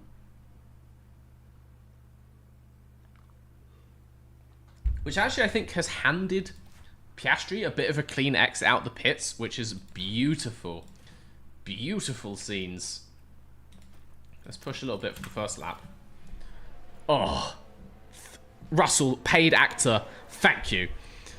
We've got an incident here, and as I understand it, George Russell's involved.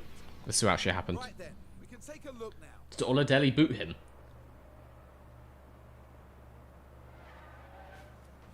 He spun into Stroll. The irony of that. Now their confidence will have taken a hit with that. See if Stroll's got damage as well, actually. I don't care about that Mercedes garage. Stroll looks okay. Yeah, he's still got a front wing, still got all of that stuff. Okay, Piastri. Oh no, Leclerc's overtaken Verstappen. They're fighting. Piastri doesn't need to defend anymore. That's Verstappen. Rarely defend. Just go forwards. He's already on the back of Verstappen. Should be getting past him. Verstappen, do not fight, teammate. Let him through. Don't slow down, but let him through.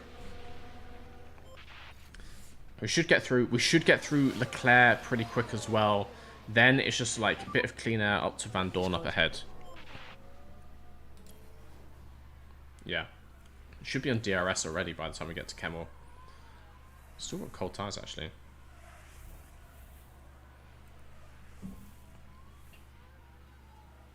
There we go. Perfect.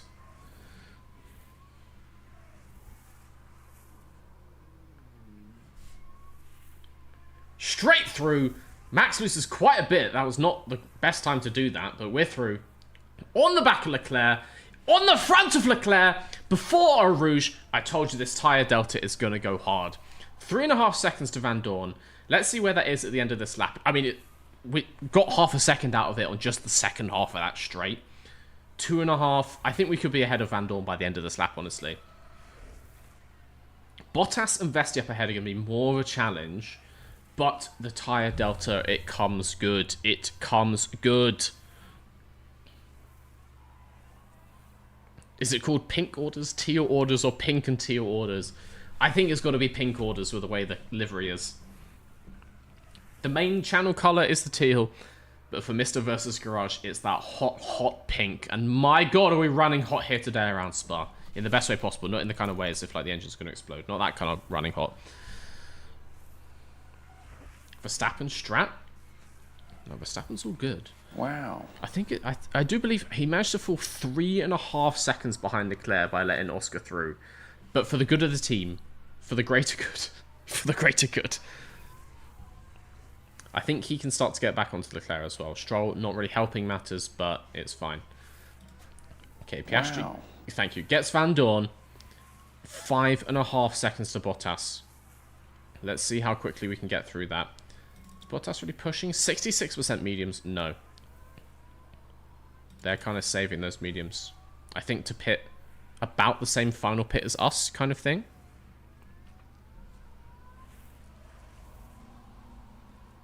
Which means we need to get ahead of them in this stint, ideally. Ideally.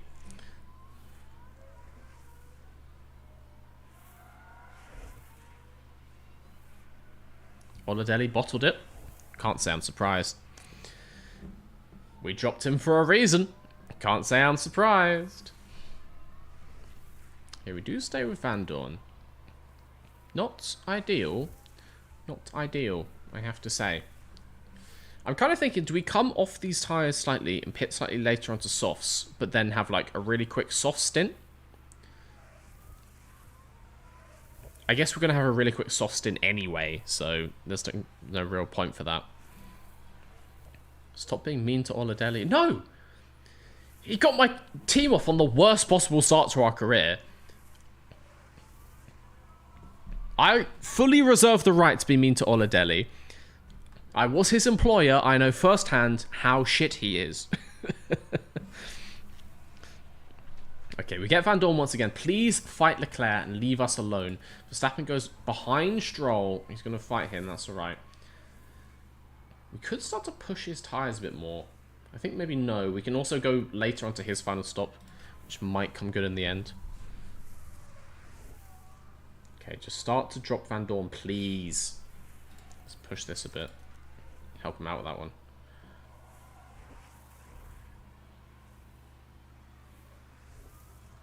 .3, 1.4. There we go. There we go. That's what we needed. 1.7. That ERS makes a massive difference, which means that starts to use Max's as well. It's got too much ERS in the car.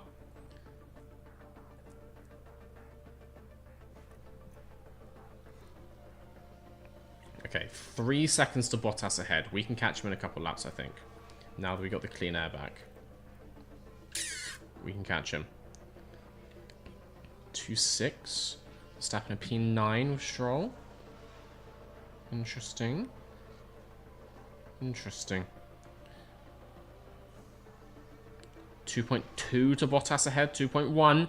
We're getting so much in the straights. That run out of the source and just the snowball effect the whole way down the straights. I guess also just carrying the speed through Radion.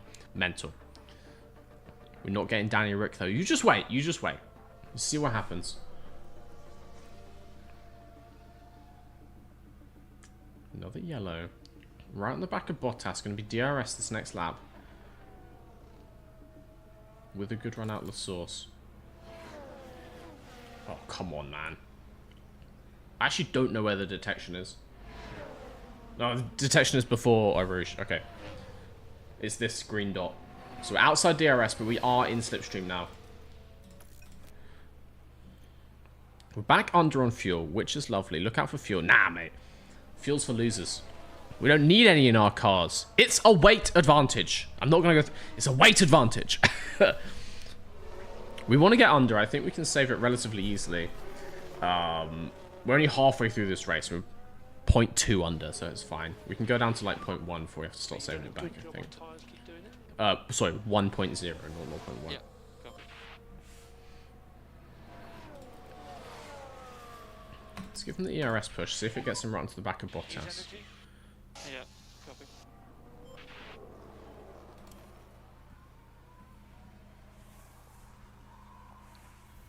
Does indeed. 0.9. 0.8. Yes. It's my beautiful baby boy.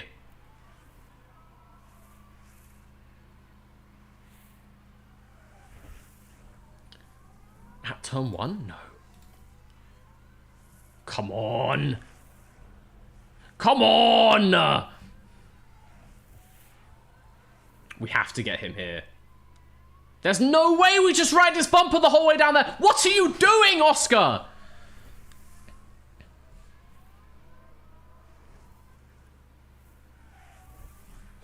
What do you mean? What do you mean you just rode this bumper? That makes absolutely no sense. Okay, we're ahead. We're ahead. Bottas goes kind of wide, it looks like. We are ahead. 3.4 to Ricciardo. Can we close it out? Verstappen is also in P8. Gets ahead of Van Dorn. Another 4.5 to Leclerc.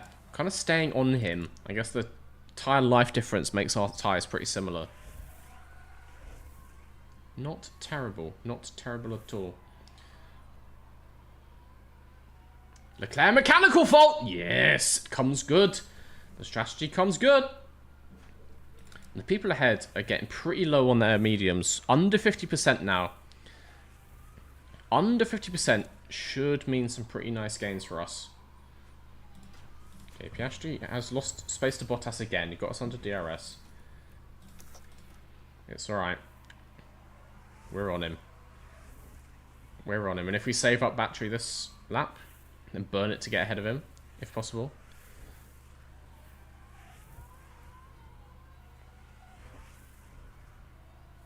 Yeah, it's looking sweet.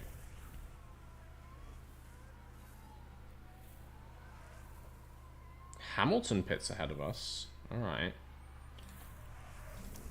Oh no, don't deploy, don't deploy, don't deploy. No, do deploy, do deploy! Not helpful at all.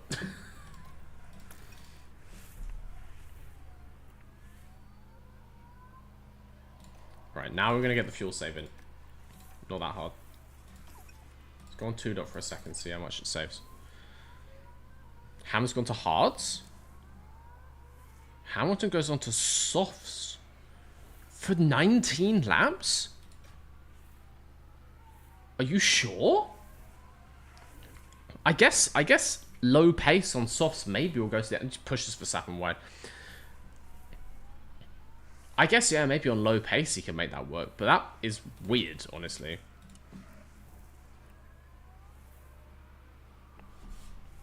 Yuki box 2. Alright, Leclerc's also going to box ahead of us. I get the feeling also onto softs. Yep, also onto softs. Fair enough. That's a long way to go on softs, I feel like. That could really come... Obviously, they went really early onto mediums. So they've had to adjust.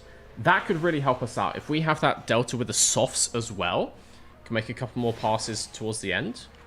I don't hate that. I don't hate it. I just want to gap Bottas so he stops fighting us. Just pull that second on Bottas, please. And maybe get onto the back of Vesti. There we go. 1 second to Bottas. 1.6 to Vesti ahead.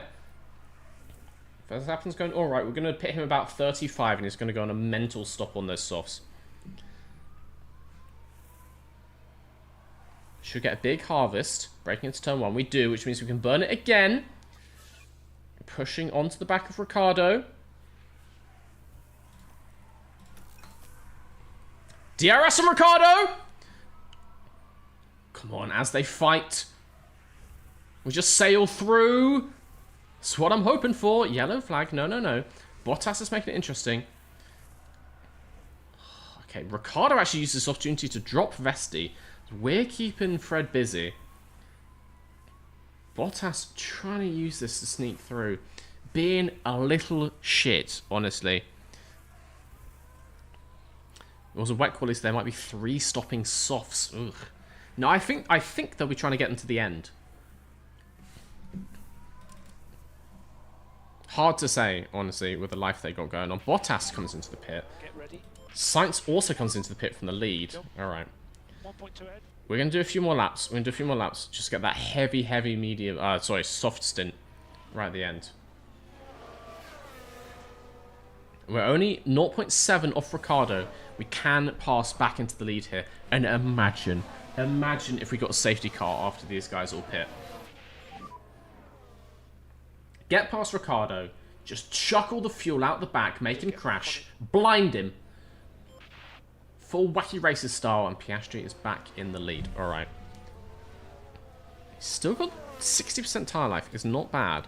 Let's make this lap count. Nice. Drop Ricciardo by a second. Get him Good job. off the back of us. Don't have to worry about him. Use overtake. And it's looking lovely. Didn't correct my mic. Go you now. That is a P1. That is a P1. This is what everyone's aiming for in Formula 1. We are here. Oh, yes. And the funny thing is, guys, we're going to have to take an ad break in a second. We'll wait till we get to Piastri stop. We can pause on that. I long so dearly. I so dearly long for a safety car. Imagine if we got a safety car now. Just like Russell into Van Dorn. Van Dorn into the Alpine. I mean, Van Dorn into the Alpine. I mean, you know. There's a chance. I really have 3.4 to Ricardo behind. Beautiful stuff. Don't zero that pack. Oh, mate. Not the van coat. That soundbite should be a Twitch buy. What, P1? Yeah, okay. Yeah. Please remind me on Discord. Send me a Discord reminder is the best way to do that. I will make a P1 Sam reward.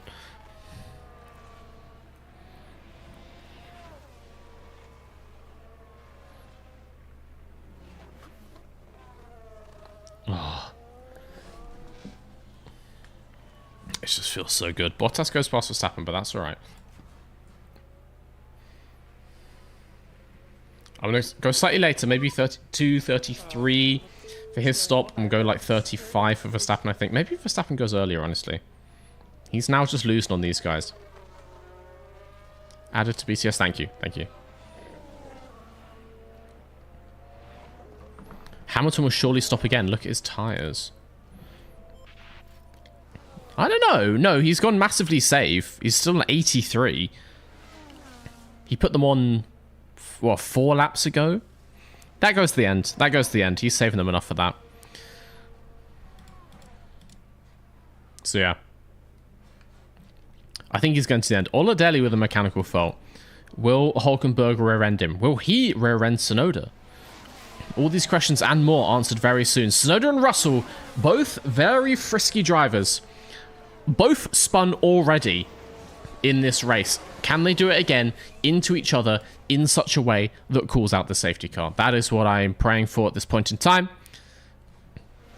That is all I ask for. Tyre feedback.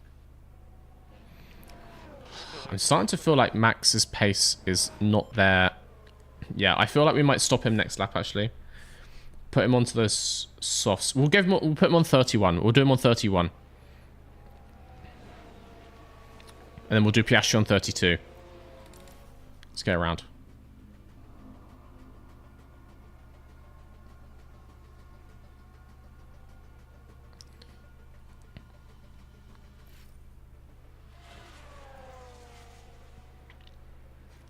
We've got a yellow flag here. The safety car. Give me the safety car. It is. Oh, no, it's Sergeant. Safety car for that. Please, dear God, it's 2 cars off, man. They're in the runoff, yes, but, like, beached in the gravel. God damn it! Give me the safety car. I just need a safety car. Right now, I just need a safety car.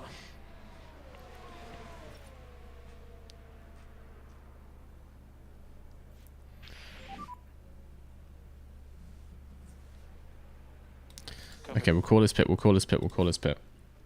Next lap for Oscar. Where the hell is Verstappen? Oh, he's just about to cross the line. Verstappen with the 5 seconds.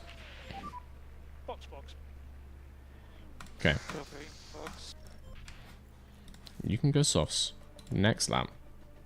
Maybe just this lap. No, because then they'll pit at the same... No, this lap. Alright.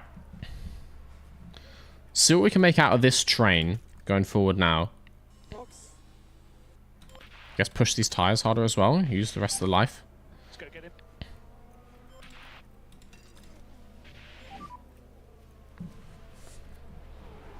Let's get pulled along as much as we can.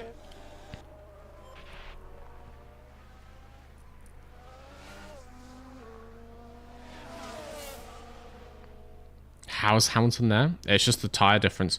Tires are huge in Spa.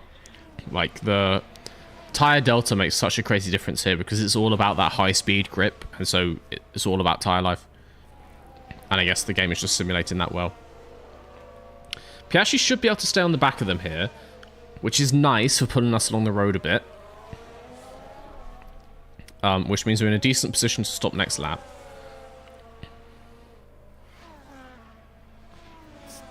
Verstappen is coming in this lap.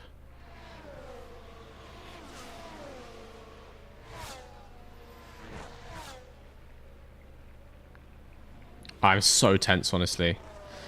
There is still a chance of a safety car like blessing these stops just as they come in. Car ahead, Hamilton. So Hamilton 0.4. Burn that ERS. Burn that ERS. Get ahead of him. Slow him down. Maybe make it easier to pass again on the final stint. Okay, Verstappen's in. Let's get a good stop, Max. Come on. Am I winning, son? There is a chance still. There is a chance. Piastri back up into P2. We need to stop. These guys are not stopping again. They're trying to keep their softs in, but they are going to be worse than ours. We can push harder. They've been saving, but we can still push harder. 2.4 is actually good for us, funnily enough. I think third is possible for Oscar. Max maybe points. I think... Well, Max is coming out P9. So I think P9 at worst. You know, which I don't hate. I don't hate. Oscar is feeling good. He's feeling good. Where is he? He's about to pit.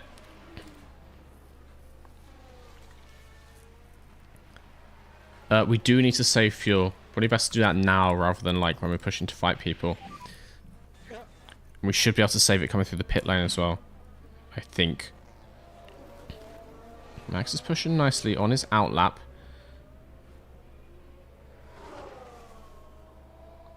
Should start to see some gain onto Stroll ahead, who's on older sauce. Everyone's on older sauce, of course. Ricardo on like absolutely ancient mediums. He's doing something similar to us. Okay, Oscar comes in. We just need a good stop here. And that means I need to go. I need to pee, guys. We are going to take an ad break. Do not go anywhere. We'll see how Oscar's pit is, and then we'll see how the final 11 laps of this race goes. Oh, we haven't just had an ad, have we?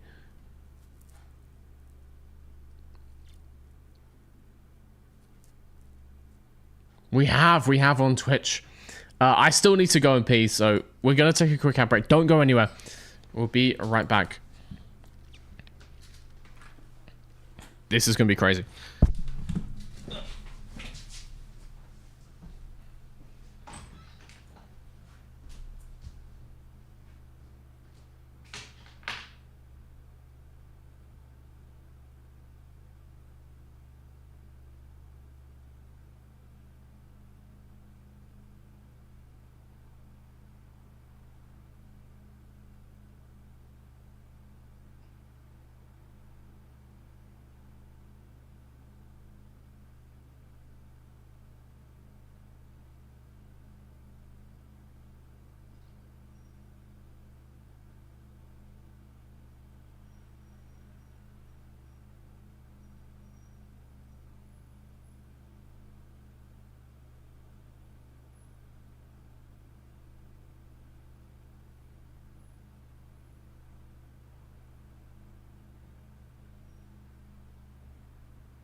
Who would have thought? Who would have thought that drinking almost 2 liters of green screen juice would mean it would go right through me during this race? Who could have predicted that? All right. We should be back, guys. It is time. Let's see how Oscar's pit goes. What the hell? What? What? What?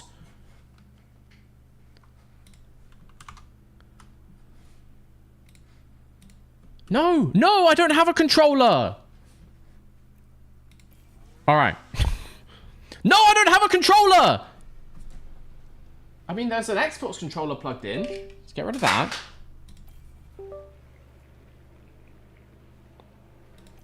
Oh, I know. Something terrible's happened to my PC. It's fine. It's fine. It's fine. I did wash my hands, of course. Onto the softs. I have no idea how long the stop was. It looked quick, though. It looked okay. Watch the pit exit line. Behind Vesti. Ricardo obviously pits. Ahead of Leclerc. We have no head-up display. We have lost head-up display. There we go. P5. Ahead of Leclerc. 2.8 to Vesti ahead. We can push on these tyres. 12 laps to go. We're going to get the fuel back. It's going to be good. Come on.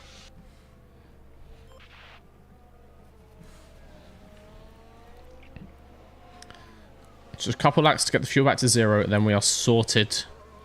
I think we can still catch the cars ahead, even in that time. Getting that deployment going. Use energy. Let's see. Yeah, we're saving the fuel. We're saving the fuel. They're feeling confident. High confidence. Peak confidence over there.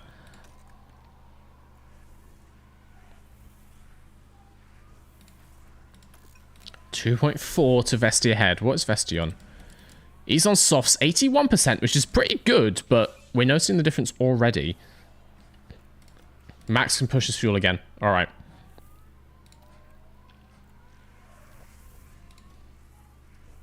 Oscar, same story.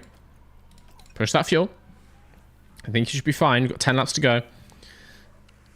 1.9 to Vesti.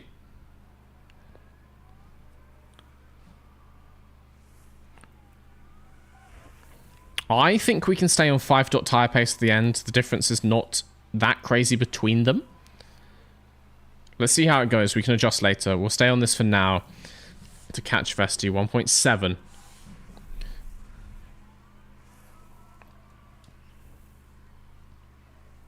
Still 1.7. We seem to catch them along the camel straight. We seem to have such good straight line speed here. Tyres are sorted. We do have tyres, I can confirm. Save ERS for another lap. We're still getting closer. As we get closer, we can burn it next lap and just sail past Vesti. Up into P4. Then it's the 3 big boys. Hamilton mechanical fault! Hamilton mechanical fault. What kind of mechanical fault? What are we talking? Engine's falling out? Doesn't look as bad. No smoke. All right. Okay. Calm down. Calm down. Oh, check everyone else's tyres. Okay. Vesti on 75. The front 3. Hamilton's on 66% tyres. Not great for him. Hopefully we see him fighting Bottas and slowing each other down. Bottas 10 seconds behind, but you never know. I think Sainz may have just won this one, but let's see how it pans out. 0.6 onto the back of Vesti now. Piastri is going to be getting a P4 very shortly, and hopefully we can just burn ERS to stay ahead. Should get a nice bump breaking into here. We do. Can we get ahead before our Rouge? The favourite trick of Oscar Piastri. No, right on the bumper before the DRS. Good. We sail down the inside. Later on the brakes. Vesti goes wide and just keeps it pinned for some reason. Don't think you're allowed to do that, Fred, but okay. Okay, 4 seconds to Bottas.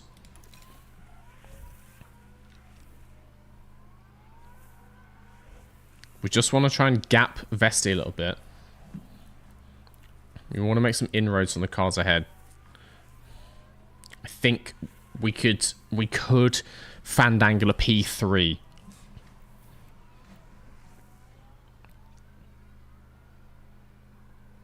We could fandangle a P3. Max will get a sponsor bonus for probably the first time ever. Yeah, I know. Okay, Vesti keeping it annoying. It's alright. We'll get him again.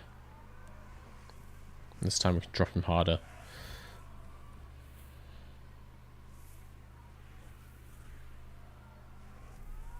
Max positive fuel. Let's burn that a little bit. 1.3 to Stroll. See if we can start to move up in the points here. This should be a good opportunity to catch back up to McLaren for P3 in the Constructors. Particularly if Piastri is ahead of Vesti, and if Verstappen can clean up a few at the back as well.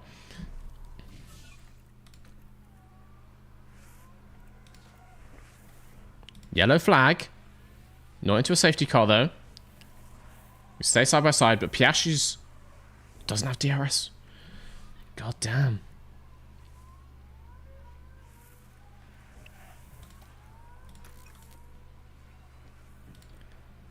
Verstappen right on Stroll. And actually up the inside of Stroll. He's got better tyres.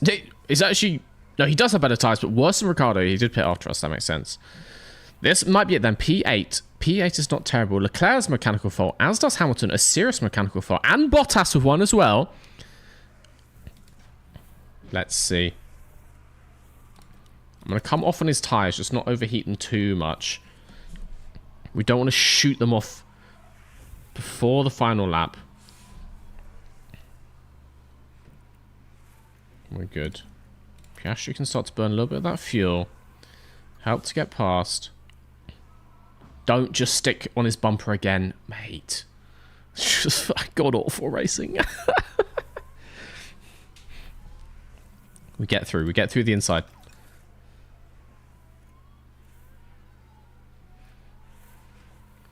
Tyre check. Bottas 61. We're actually similar already. Hamilton 57. We've been pushing these tyres. They do have mechanical faults. I think unless that fault gets a lot worse, we may just be finishing P4. At least we beat Leclerc, to be fair. At least we beat Leclerc. Just need to make sure we stay ahead of Vesti. Get that big ERS burn. Get a nice gap to him. He's burning his as well. It's not as effective. It's alright, it's alright. Almost pulled that second on Vesti. Verstappen can actually go harder on his tyres. Not to burn as well. Make sure we keep ahead of Stroll.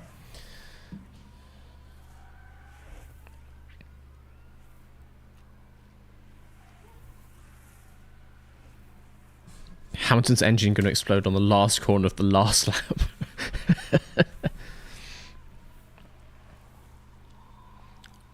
Do we gap Vesti by a second? Oh, god damn it!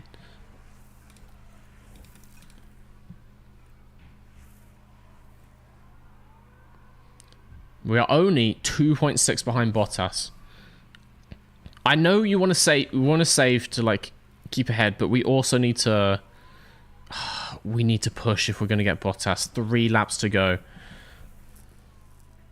Okay, we can save a bit. We can save a bit and then give him a mental push lap.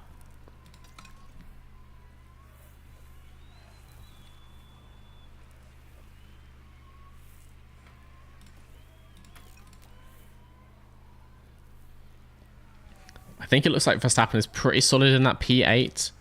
I don't think he's going to get... I mean, we've got a better car than Ricciardo, I think. We have worse tyres than him. We are definitely losing time by fighting, that is true.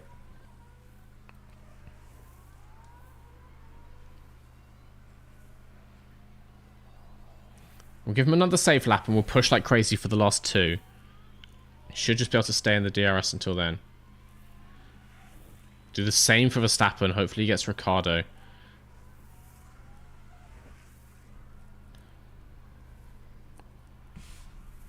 We start the push now?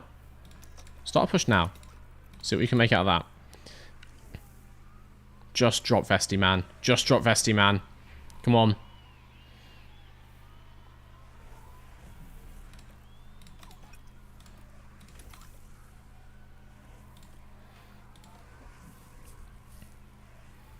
.3 to Bottas.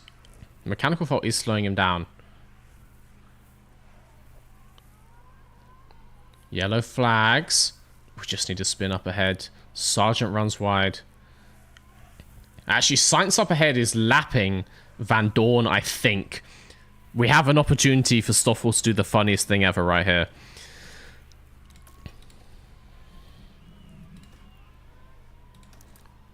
We're going to save once more. Save once more. So the final lap we can push to make sure we're ahead of Vesti across the line.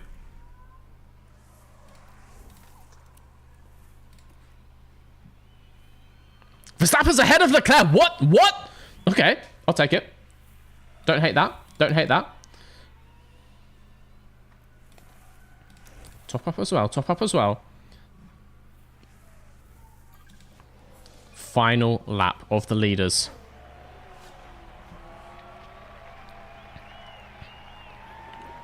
Max is going to be P6. I think we can hold that P6. We'll push like crazy on that final lap. Does not have DRS. Very nice. Yep. That's a lie. It's a lie, but I like it. You've got energy if you need it. He can push. All right, we'll leave him to push. Cancel left and coach. Verstappen is going to do something similar. Not on fuel, though.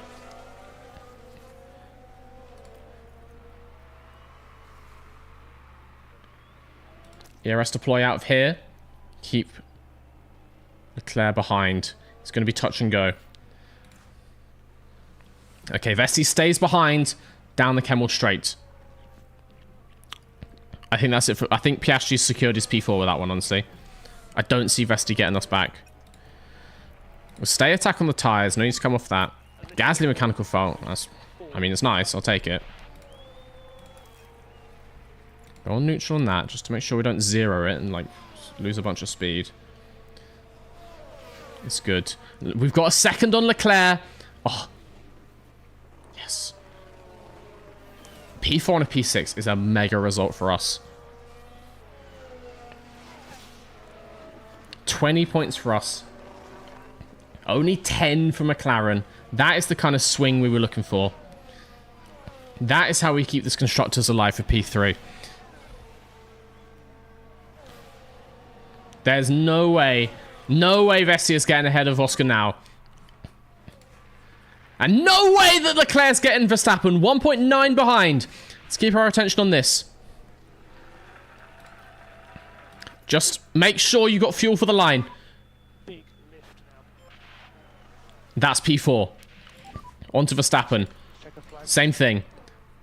Leclerc with that crazy mechanical fault, but he's keeping Ricciardo behind. Well done, everyone. Just make sure you get to the line. Okay, we're +1. It's fine. We're plus 0.1. We're happy with that, mate. Well done. Take the Oh. And that's a P6. It's not a podium, but it's a 4 and a 6.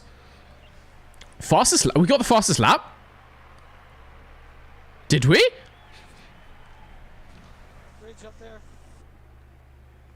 Yeah, that was an amazing result also for the whole team. Oh, guys. It feels good. Like, it's not a win, but it feels good. I told you Spa was going to be good for us. I think if we had a wet race, we could have seen that podium. Thank you. With a wet race, it could have been even better. But the wet quali put us in excellent position. Made it happen. People were predicting the Oladelli podium. How stupid you look now. Excellent showing from Oscar Piastri. It's safe to say they exceeded all expectations. A finish in I have to say, massive shout out to Tsunoda for binning it. Massive shout out to Russell for binning it. Massive shout out to Most of it. Stoffel Van Dorn for binning it. With that, the Sainz name remains engraved in F1 history. The failures of my enemies, they taste so, so sweet. just so hard to beat. Bottas still has no eyeballs. Actually, none of them do, I don't think. Smiley podium Take a look at their faces. They don't have eyeballs. You just have empty voids inside their heads.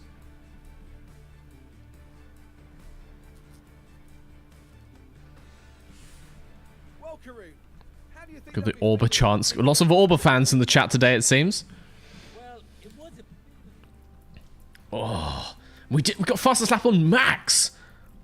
Oh, so that means in the drivers, Oscar catches Fred once more. Only 8 points behind. A few more races like that. We're neck and neck for P5 in the drivers, the best after the top 2 teams. And in the constructors, an 11-point swing on McLaren. They had pulled away. They got, what, 27 points on us? But an 11-point swing, that will cancel that out in no time at all. Also in the drivers, Max goes ahead of Teo Porcher and also Pierre Gasly to take P11. We're going to see that climb even more.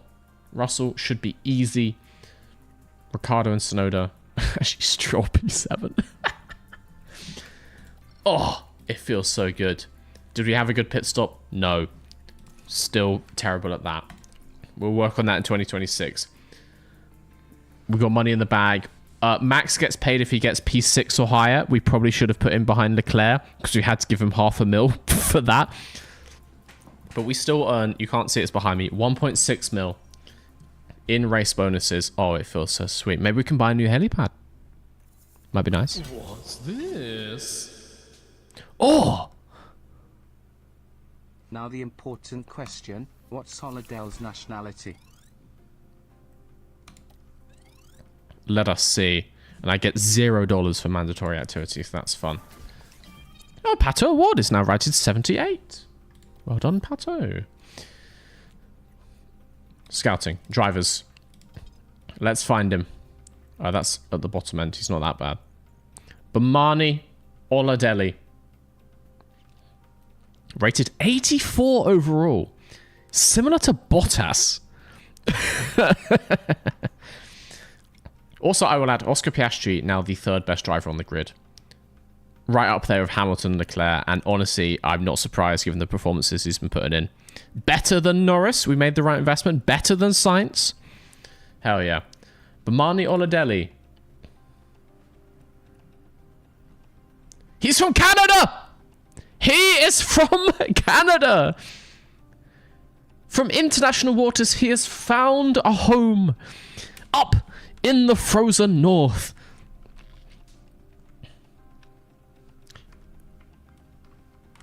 He's a hockey lover, a poutine enjoyer.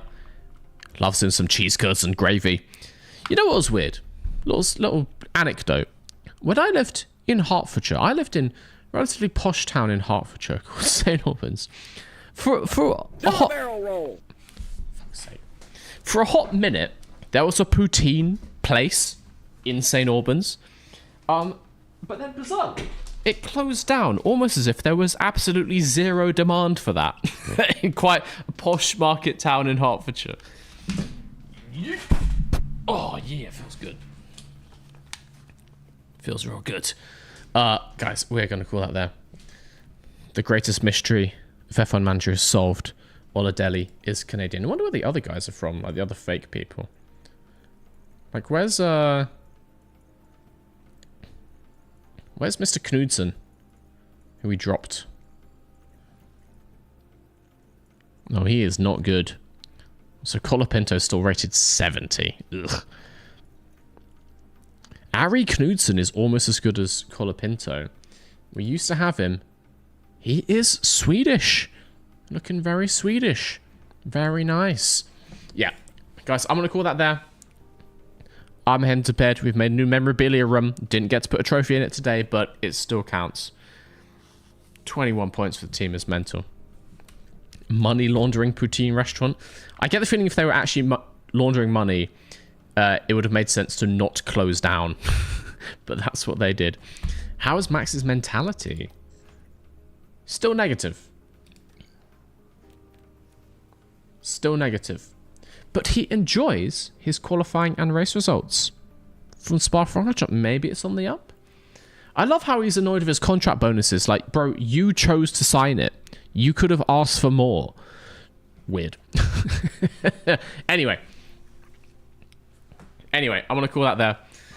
Thank you for joining me, guys. Thank you for the new members. Thank you for everyone resubscribing. Thank you for the bits. It's been fun. Next stream is going to be this Sunday, 4 p.m. GMT. It's Bish Bash Bosh #1. It's the second running, but it's #1 because the first one was 0. That's just how it goes around here. Bish Bash Bosh 1, 4 p.m. on Sunday. Gonna be amazing. We've got over 30 drivers signed up. It's gonna be carnage. Carnage. I hope you're prepared. Thank you for joining me. I've been Mr. V. And as always... Oh, Mr. C. Oh, fuck. You later.